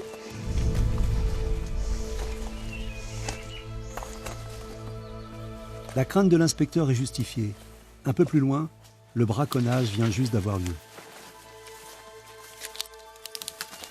Et là-bas, ah ouais, là c'est frais ça par contre. Merde. T'as les palmes encore par terre qui ont été coupées. Là. Mais ça veut dire que les gars, ils sont dans le coin, hein, donc il va falloir qu'on ouvre l'œil par ici, quoi. Et là, tu vois, il est tout frais, hein, tu vois, c'est encore bien. C'est de la semaine, hein. Bien vert, ouais. En coupant le palmiste jeune, les graines n'ont pas le temps de tomber et il n'y a plus de renouvellement possible. Les plantes et les animaux qui vivent à l'ombre des palmistes perdent également leur habitat. Les conséquences sur l'écosystème sont irréversibles. On pourrait penser qu'avec le temps, c'était une pratique qui allait s'amenuiser. Effectivement, il y a moins de consommation qu'avant, mais les équipes qui restent sont des vrais réseaux organisés et qui pillent méthodiquement la forêt. Certains braconniers volent une centaine de choux par semaine, ce qui leur rapporte jusqu'à 2 000 € par mois. Pris en flagrant délit, ils risquent gros. Récemment, 2 braconniers de palmistes en récidive ont écopé d'une peine d'1 an de prison ferme et de 1 000 € d'amende. On estime qu'il y a plusieurs milliers, voire dizaines de milliers de palmistes rouges, sauvages, qui sont prélevés par an. Ce qui est considérable, et d'autant que des alternatives à ce prélèvement anarchique en forêt existent. On peut consommer du palmiste rouge, mais issu de plantations sans porter atteinte à cet arbre endémique de la Réunion. Donc il n'existe qu'ici, et qui, si on ne fait rien, va, à échéance relativement courte, disparaître de nos forêts. Pour éviter le pillage aveugle dans les forêts et pour répondre à la demande des consommateurs, la loi autorise la culture des palmistes sur terrain agricole.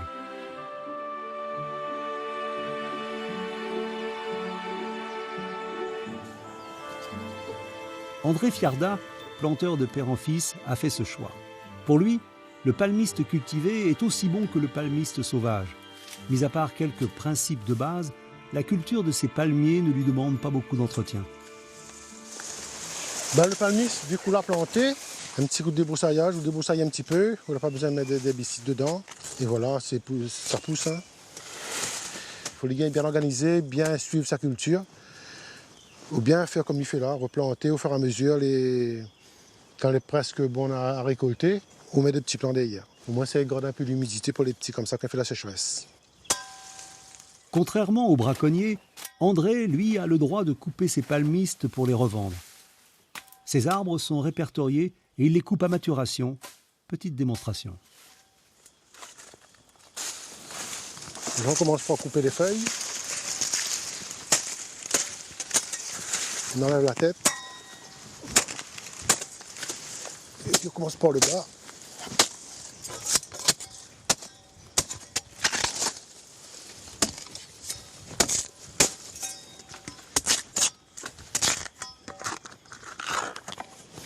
Voilà le fameux chou de palmiste. On peut faire de curry avec, on peut faire des gratins, on peut faire des quiches, on peut faire beaucoup de choses avec. Alors, dans un cœur de palmiste de 5 ans, on a à peu près comme ça. Et tout ça, c'est pas bon. Tout ça, c'est dur. On a 3 petits bouts à peu près comme là-dedans. On ne peut pas récupérer plus. Et le palmiste, il faut consommer comme ça. Il ne faut pas que le palmiste soit lavé, soit transformé en sous-vide. Il faut consommer le palmiste endémique comme ça.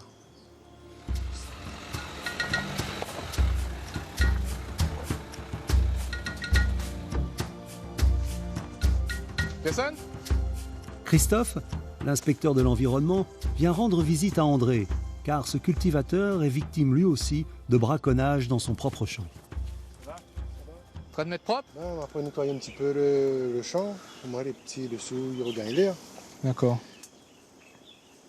Avec la brigade nature, le parc national, l'ONF et tout ça, nous pas essayer d'être vigilants justement parce qu'on connaît qu'il y a du braconnage de palmistes en forêt. Est-ce que vous aussi ici, il y a des cas de braconnage sur la propriété également ?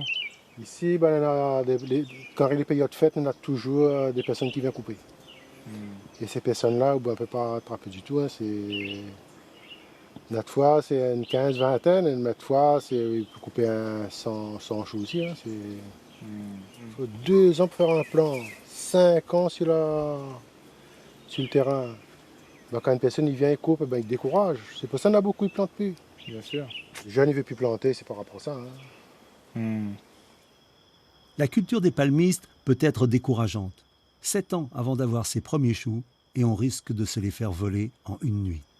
Donc c'est des gens qui viennent plutôt la nuit, la journée, comment ça se passe ? Je pense que c'est des personnes qui viennent la nuit. Et c'est au moment le plein de lune, pas besoin de lumière, pas besoin de rien, et voilà. Et oui. Nous estimons qu'il y en a plusieurs milliers de plants de choux de palmiste que les couper par an, simplement en forêt. Donc nous avons fait quelques calculs, etc. Ils représentent entre 200 et 300 000 € par an d'argent qui ne rentre pas dans la poche des planteurs, des cultivateurs comme nous, parce que c'est du braconnage en forêt. La Réunion perdrait une partie d'elle-même si les palmistes venaient à disparaître.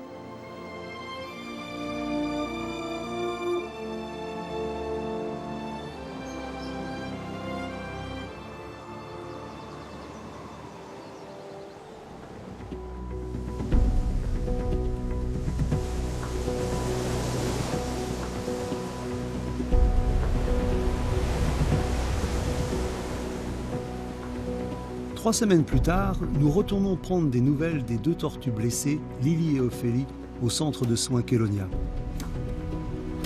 Bonne nouvelle, Lily, victime de braconnage, n'est plus en soins intensifs. Alors. Ouais, donc l'œil gauche, ouais, c'est vrai que ça cicatrise bien, mais il manque un bout de paupière dessus là. Ok, et l'œil droit. L'œil droit, c'est mieux. Hein. Bah, Lily, ça va quand même mieux parce que les plaies commencent à cicatriser. Au niveau de l'œil droit, c'est pratiquement cicatrisé. Et le gros point positif, c'est qu'on s'aperçoit que de cet œil-là, elle réagit. Donc elle réagit à la lumière, elle réagit au mouvement. Elle a retrouvé au moins une partie de la vue de l'œil droit, donc c'est quand même un point très positif. Par contre, au niveau de l'œil gauche, qui est celui où les lésions étaient les plus importantes, donc là, la cicatrisation n'est pas encore terminée. Le globe oculaire est très très abîmé, donc là, il y a peu de chances quand même qu'elle retrouve la vision de ce côté-là. Aujourd'hui, Lily va quitter sa caisse pour un bassin, une étape importante qui marque le début de la guérison. Elle va mieux, donc on va essayer de la mettre en bassin pour la faire un petit peu nager et voir comment elle se comporte. L'objectif, c'est qu'elle puisse recommencer à se nourrir le plus tôt possible pour reprendre un petit peu de force. Hein, Lily? Alors, attends, la mer, elle veut voir la mer là. Ouais, elle a envie de retourner à l'eau, c'est bon signe. Bon, allez.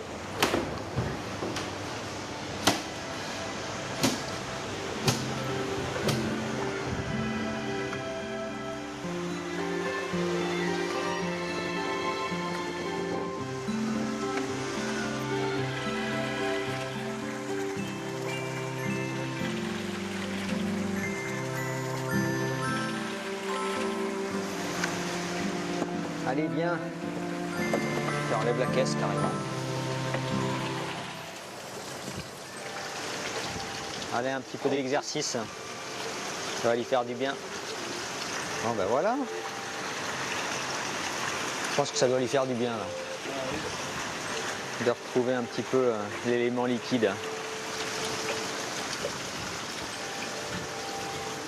Même sur la carapace, en fait, elle sent très très bien et ça fait comme un jacuzzi. En général, elles aiment bien parce que ça les masse.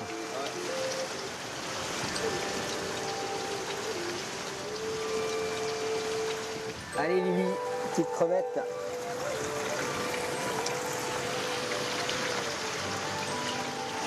Pas l'air hyper intéressé. Bon, après, il va peut-être falloir attendre qu'elle s'habitue au bassin, hein, mais... Lily est sauvée. Elle va rester ici tant qu'elle a besoin de soins quotidiens.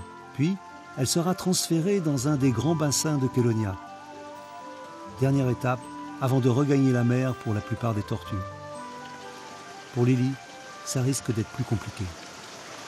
Alors, relâcher, si elle est borgne, ce ne sera pas le cas parce que les tortues ont un œil de chaque côté. Donc si elle a un œil qui ne fonctionne plus, ça veut dire que toute la partie gauche est dans le noir. Et donc s'il y a des prédateurs, s'il y a des bateaux, des vagues ou voire d'autres braconniers qui arrivent sur la gauche, elle ne les verra pas. Donc une tortue borgne dans la nature, les chances de survie sont vraiment trop infimes. Donc à ce moment-là, on la gardera sur Kélonia. Ce qu'il y a, c'est qu'on la mettra dans un bassin plus grand où elle aura plus d'espace et où elle pourra se nourrir seule avec son œil valide.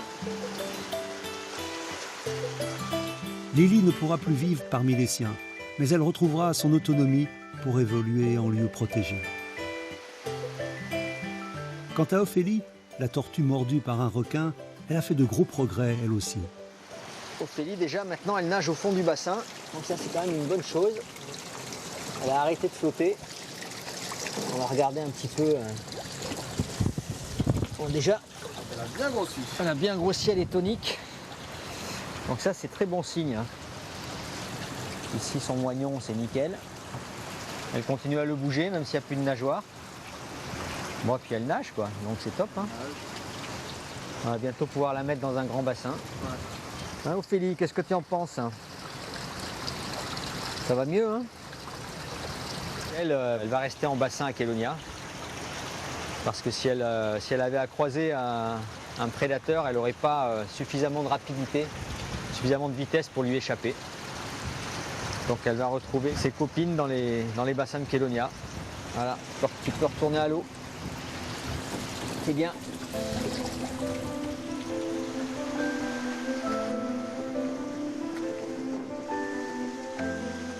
Sa vie n'est plus en danger. Mais avec son amputation de la nageoire, Ophélie, comme Lily, ne pourra pas retourner vivre en mer. Ces dernières années, le centre a soigné plus de 220 tortues. 15% d'entre elles n'ont pas survécu ou finissent leur vie dans les bassins de Kélonia. Toutes les autres ont pu être relâchées dans leur milieu naturel.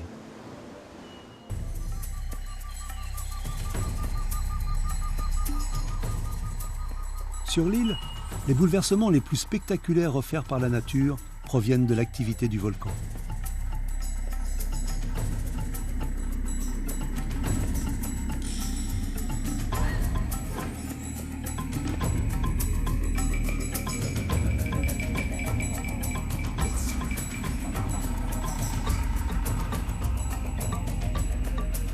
En 1977, une coulée de lave a traversé la commune de Sainte-Rose et terminé sa course dans la mer. Un bras de lave pénétrant au passage l'église du village. Sa progression a été stoppée devant l'autel, comme un miracle pour la population locale. Ce qui depuis vaut une adoration sans limite à la Vierge au parasol, patronne des lieux. Le même phénomène s'est produit en 1986 près du village du Tremblay. Cette fois encore, la coulée de lave a filé jusqu'à la mer. Mais à cette époque, ce type d'éruption était rare. Or, depuis le début du XXIe siècle, cet événement s'est déjà produit à 4 reprises. Chaque fois, les dégâts ne sont que matériels. La lave jaillit en altitude sur les pentes du volcan.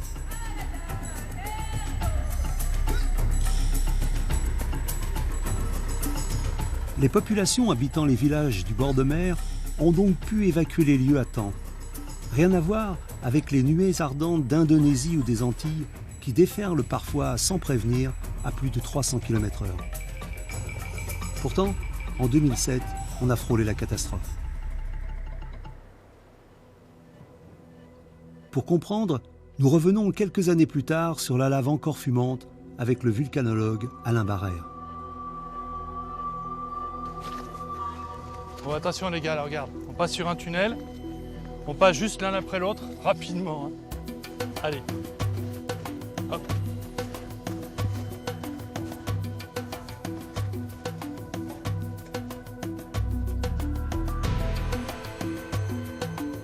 On est à quoi là? On est à 10 cm sous la surface. Regarde ça, regarde ça, regarde ça, regarde ça.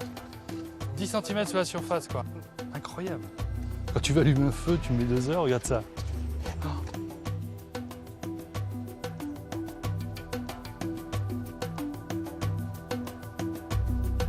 On est au Piton Tremblay, c'est-à-dire le lieu de l'éruption d'avril 2007.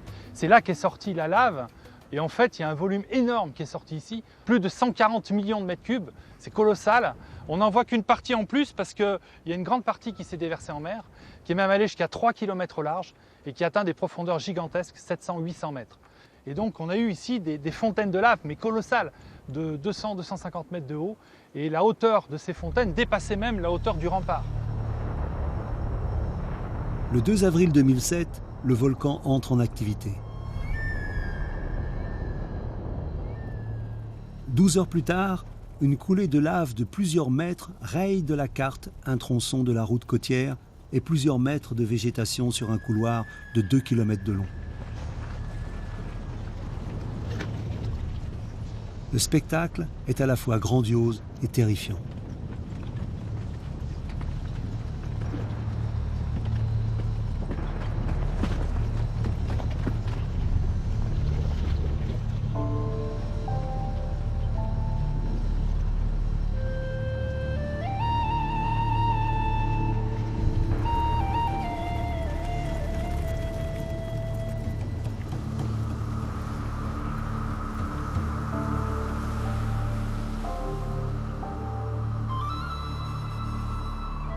Entre ciel et mer, les panaches de fumée acide sont accompagnés d'explosions et de projections.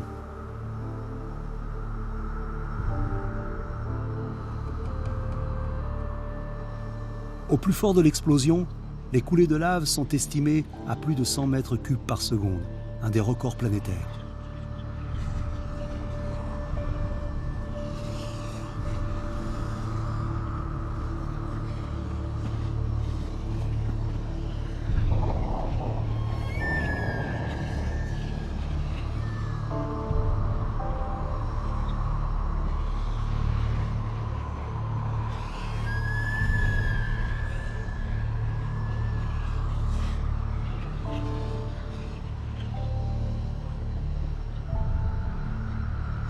L'éruption de 2007 est considérée comme la coulée du siècle, par son ampleur, mais aussi par l'importance des collectes qui ont bouleversé le champ des connaissances.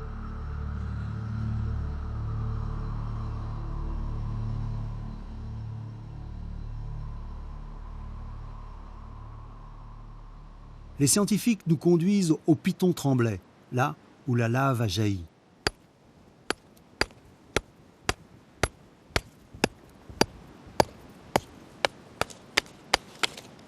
Alors, disons, qu'est-ce qu'on a là-dedans? Oh, regarde, un gabbro. Ah, donc ça veut dire qu'il a bien traversé une chambre magmatique.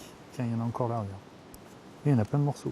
Donc on a plusieurs éléments qui sont séparés les uns des autres, donc qui n'ont pas forcément la même origine, le même âge, mais qui sont dans la même bombe, donc dans le même enrobage de lave, qui proviennent sans doute d'endroits très différents et qui racontent une partie de l'histoire chacun. Par exemple ici, on a un morceau de chambre magmatique ancienne que ce magma d'avril 2007 a traversé et a emporté avec lui. Donc il nous l'a ramené en surface, quoi. Là, on a carrément un livre ouvert sur l'histoire ancienne de la fournaise, quoi. Chaque élément va raconter une petite partie de l'histoire. Et puis ça sera après tous les géologues qui vont se relier de reconstituer l'histoire carrément entière de la fournaise. Donc chaque petit élément comme ça provient des entrailles de la fournaise. Et ça, c'est une première. Ça, on n'avait pas eu dans les éruptions précédentes. Ça, c'est la première fois que le volcan nous remonte comme ça des éléments anciens parce que le magma a traversé une grande partie de la structure profonde du volcan.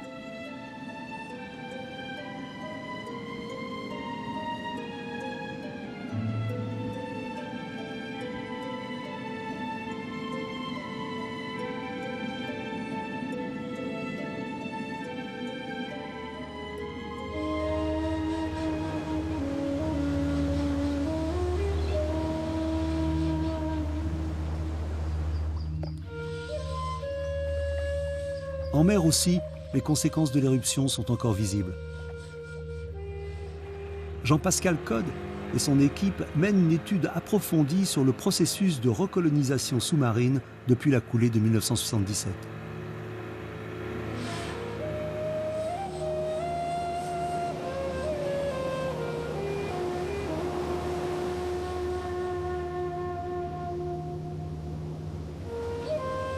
À La Réunion, on a une énorme chance, c'est qu'effectivement, sur les 10 dernières années, on a eu beaucoup d'éruptions qui ont atteint la mer.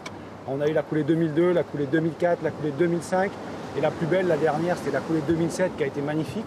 À partir de toutes ces expériences-là, on a aujourd'hui un laboratoire unique au niveau mondial pour être capable de comprendre comment la vie s'installe effectivement sur une île toute neuve.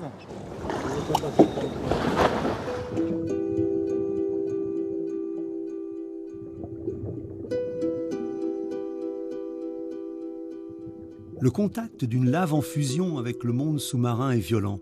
Quand la lave touche la mer, elle commence par détruire tout ce qui vit sur les fonds. La fin d'un monde fait place au début d'un autre, comme le montrent ces images de la coulée de 2007. Sur la coulée de 1977, la vie a déjà repris ses droits. Elle a même effacé les stigmates du passage de la lave. L'expérience qu'on a pu voir sur la colonisation des laves à terre et les colonisations des laves en mer, c'est qu'il semble qu'effectivement, sous l'eau, la colonisation se fait beaucoup plus rapidement. En fait, en quelques semaines, dès que la coulée de lave s'est arrêtée, on a observé déjà la vie qui revenait s'installer sur la surface de la coulée.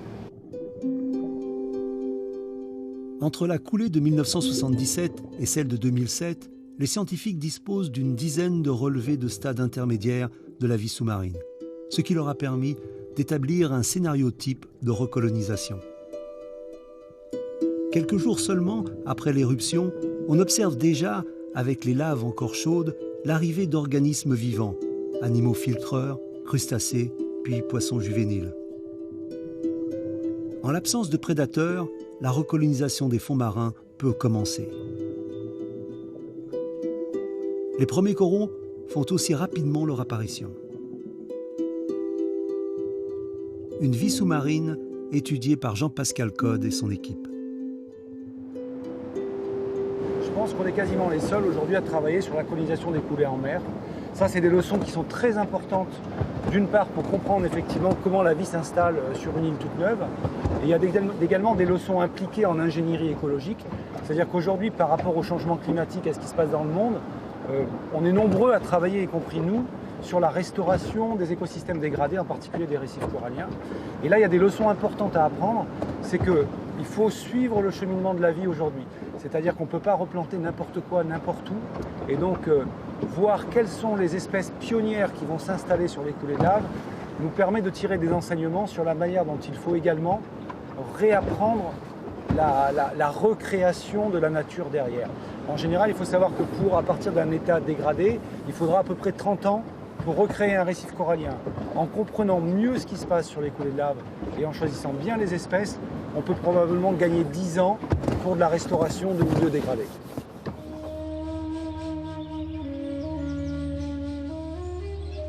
Depuis le début du siècle, l'intensité des coulées de lave à La Réunion a donné lieu à des découvertes étonnantes.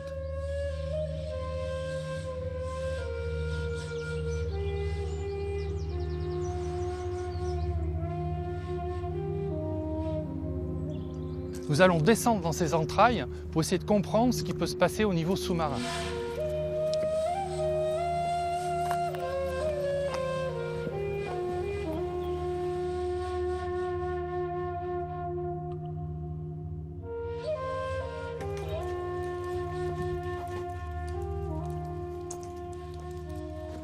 Alors voilà, nous sommes entourés de lave. Nous sommes dans un tunnel qui s'est formé pendant l'éruption. Tout a commencé par une gouttière de lave dans laquelle s'écoulait la lave de l'éruption. Et puis les bords se sont figés, se sont rejoints et ont fait une véritable canalisation dans laquelle s'écoulaient des flots de lave jusque dans la mer.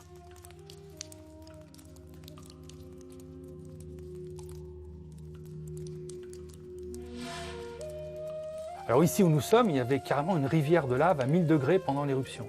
Et la lave est sortie sous pression en profondeur dans l'océan. Et on a pu assister à la mise en place de lave en coussin, de pilolava, chose rarissime dans le monde. Il n'y a que 2 endroits où on peut le voir, c'est Hawaï et La Réunion. La plupart du temps, ces laves sortent à 3000-4000 mètres de profondeur au niveau des dorsales océaniques. Donc là, c'est quelque chose d'unique, de rarissime qu'on a pu observer. À faible profondeur, le contact du magma d'une température de 1000 degrés avec l'eau de l'océan crée un choc thermique d'une violence inouïe. Nommées pilolava par les scientifiques américains, ces laves ont été identifiées pour la première fois en plongée à Hawaï dans les années 70. Filmer ce phénomène éruptif sous la surface de l'eau est un exploit. L'équipe d'Alain Barrère y est parvenue. Ces images exceptionnelles constituent un document unique.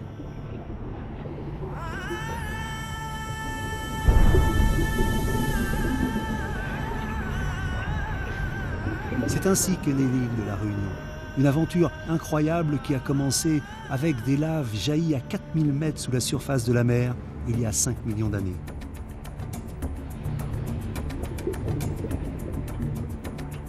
Deux millions d'années plus tard, grâce à l'accumulation des produits volcaniques, l'île volcan s'est finalement hissée hors de l'eau.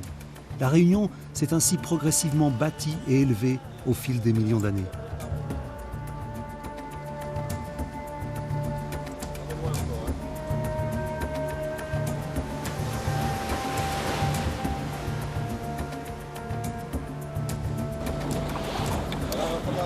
Ben, on est sur la bonne profondeur là.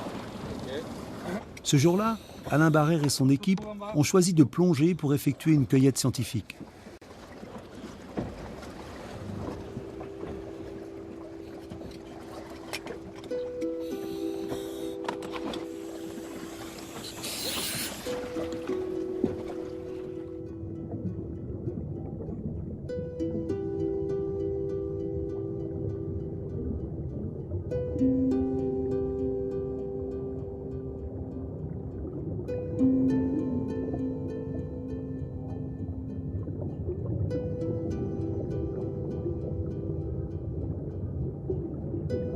Objectif, prélever un pilolava et des échantillons qui seront conservés dans leur atmosphère et leur pression d'origine.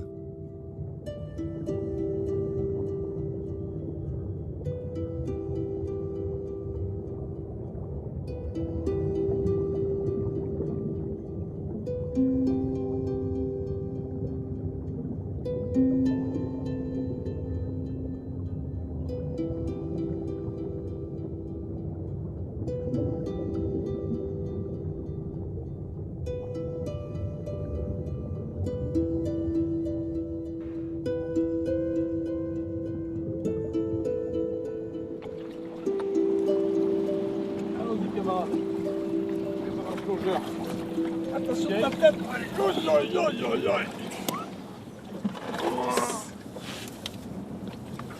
Alors, donc, voilà, on vient de prélever un morceau de pilot qui est extrêmement dense. Hein. En plus, il est gorgé d'eau. Donc, on reconnaît bien la forme arrondie, hein, son extrémité. Par transparence, là où les organismes qui colonisent ont disparu, on voit bien le noir brillant du verre volcanique correspondant au cortex et qu'on peut retrouver au niveau de la cassure fraîche, ici. Donc, on voit bien le cortex qui correspond au refroidissement rapide de la lave sous l'eau. Donc, tout le tour est en fait complètement vitrifié. Et c'est ce verre volcanique surtout qui est très intéressant à étudier parce que c'est lui qui a la composition originelle de la lave au moment de l'éruption. Tout est conservé, à la fois les gaz surtout qui ont tendance à s'échapper, mais aussi tout ce qui est minéral, les différents minéraux, les différents atomes.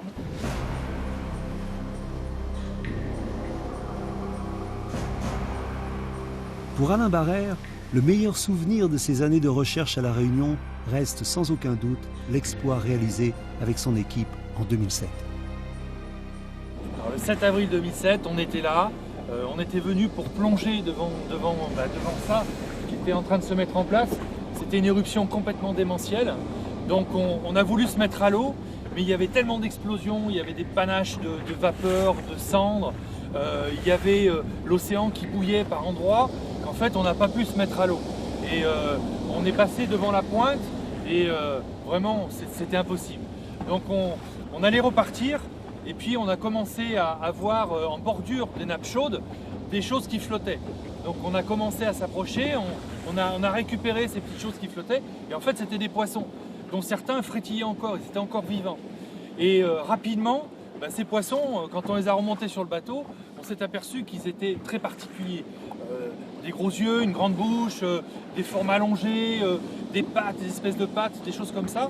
Donc c'était des poissons des profondeurs. C'est-à-dire que cette éruption complètement démentielle, elle était en train de remonter des poissons des grandes profondeurs.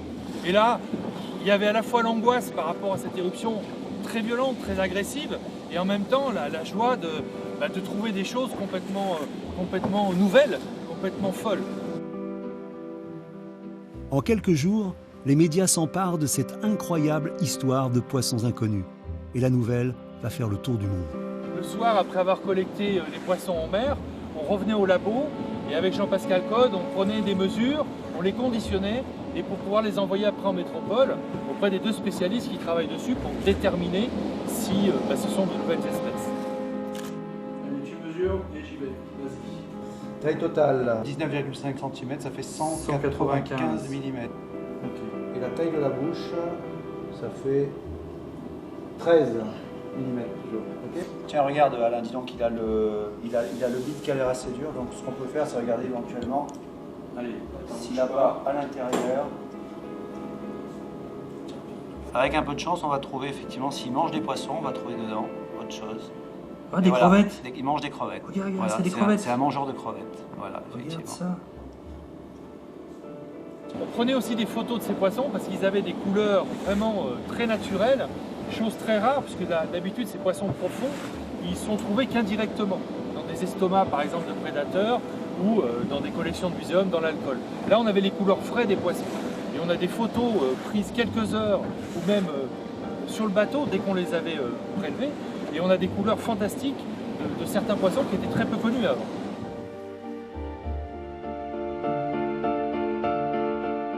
Au total, plus de 400 poissons sont collectés. Les analyses confirment les premières observations. Plus de la moitié des 81 espèces identifiées n'avaient jamais été pêchées à La Réunion. Parmi elles, une quinzaine étaient totalement inconnues de la communauté scientifique mondiale. Jean-Pascal Code a imaginé le scénario probable qui a précédé cette pêche miraculeuse. Sur la mortalité des poissons, on a l'hypothèse numéro 1, c'est qu'il y a eu effectivement une coulée de lave sous-marine qui soit sortie à plusieurs centaines de mètres. Mais moi, mon hypothèse à moi, elle est un peu plus basée sur le vécu qu'on a eu en 2004 et en 2007. C'est-à-dire que la lave, au fur et à mesure qu'elle a progressé dans la mer, elle s'est retrouvée en fait dans des pentes très pentues. Et moi, je compare ça un peu à ce qui se passe dans des couloirs d'avalanche qu'on peut voir en métropole. C'est-à-dire qu'à un moment, avec la sismicité, le volcan était très très actif. ça pétait dans tous les sens, ça bougeait en haut. À un moment, il y a eu une rupture de pente massive de la coulée de lave et il y a eu un immense panache de lave qui s'est descendu, en fait, de cendres volcaniques qui étaient chaudes, qui étaient remplies de soufre, qui étaient acides. Il faut savoir que même nous, on ne tenait pas avec les vapeurs, on mettait des masques, on pleurait tellement les vapeurs étaient acides. Donc on peut penser que ça, arrivé à 700-800 mètres de fond, ça a empoisonné les poissons qui sont morts effectivement d'une intoxication par ces phénomènes-là. Et donc ils sont remontés vers la surface avec les bouffées de lave chaude qui remontaient. Depuis son apparition, l'île Volcan de la Réunion est un monde unique. Mais cette étonnante évolution pour la communauté scientifique porte en elle le début de son déclin.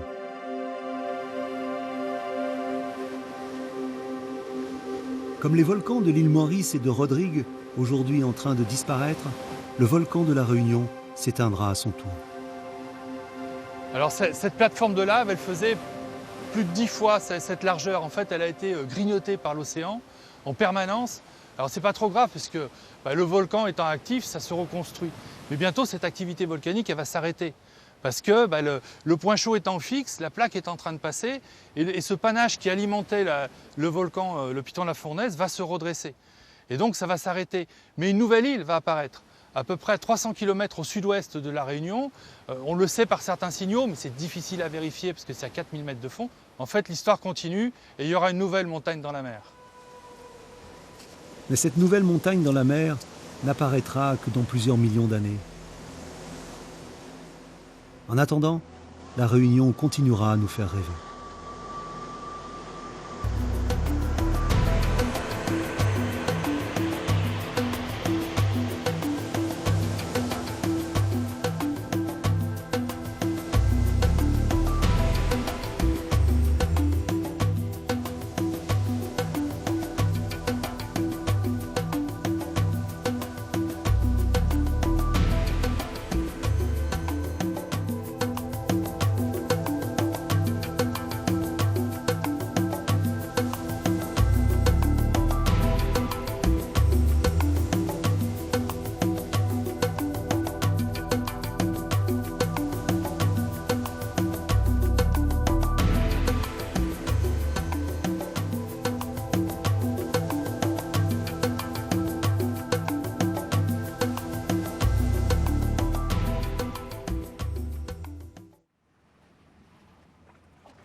Il est temps maintenant de quitter l'île Intense et de vous donner rendez-vous très prochainement dans un nouvel épisode de Passion Outre-mer.